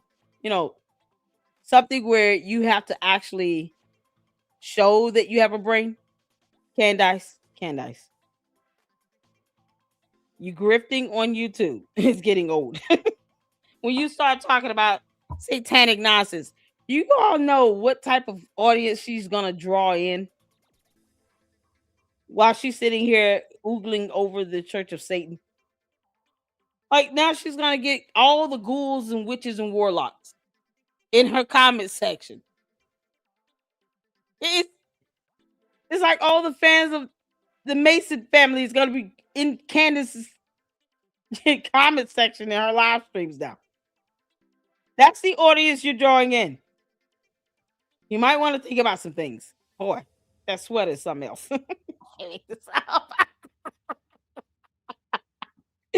Oh, George Farmer equals Timu CK for hi. Hello, Candace. Candace, they're telling you hi. Oh man, y'all. Is that my This is Jermaine Stewart, y'all. AKA Candace Amber Owens Farmer. If that's her real name, who knows? It might not be. Might be Scooby-Doo. I think Candace's real name is Scooby-Doo Jackson. The fifth. Like, you can't make this up. Scooby-Doo Jackson the fifth. So Wednesday and Thursday's episodes, I guess going to be interesting. We'll check out the comments on Thursday's episode tomorrow when we go live, you all. I do plan on doing a live stream for the second channel, the Lady Luck Club with Sweet Tea. That's going to be where, we go more gossipy and tea and get into the wings of things over there, let loose a little bit more, just chill and talk about it, whatever. And what I wanted to talk about over there is, this young man that lost his life in Florida, named Tyrone, I think Davis Jr. And the whole thing is so suspect. It's just crazy. So I want to talk about that over there on the second channel with the sweet tea. And so got a couple videos lined up to check out relating to that. So if you guys can tune in, do so. I don't just live stream to the second channel because that's what it's going to be about. But I appreciate you all tuning in. I've had fun. I don't know what else to do but laugh at Candace at this point. You definitely cannot take her seriously. That's just, we can't take you seriously, Candace. We can't. You dumb demon. Now you want to see her talk about Church of Satan and all the stuff, glorifying this crap, putting it on your channel. You want people to watch this crap. Why? I don't know. I'm not watching. So, like I said, the portion that we missed, you guys can go check that out in her video. But I just want to thank you all so much. We will be back in tomorrow. I missed you guys. It's been a crazy week. Shout out to you, Pat Brooks, for the 1999 super. Thank you so much. Hey, Lady Luck, I missed you and glad to catch another live. What did she do to Gary and Jason's channels? My understanding, they're being tampered with. They couldn't go live for a while, for a couple days, I think. I don't know if that same thing happened again to Paramount Tactical, but that's my understanding. And shout out to CC for becoming a member of the LLC. Thank you all so much. Y'all tune in tomorrow. I don't set up the live streams because I never, when I do that, then it's never on time. So we're gonna go live and do the other 2 episodes. Y'all get ready to bring your popcorn and Kool-Aid because all we can do is laugh at this point. We just got to laugh at this clown. Y'all, thank you so much. I appreciate all of you. Hit the like button on the way out. Drop your comments. Share the content. Let's get these views up. Because, yes, let's get the views up. Candace, you're a shit show at this point. We're just going to laugh and watch you. That's it. So, y'all tune in tomorrow, and I will see you in the next one. And until then, Lady Luck Club out. Deuces.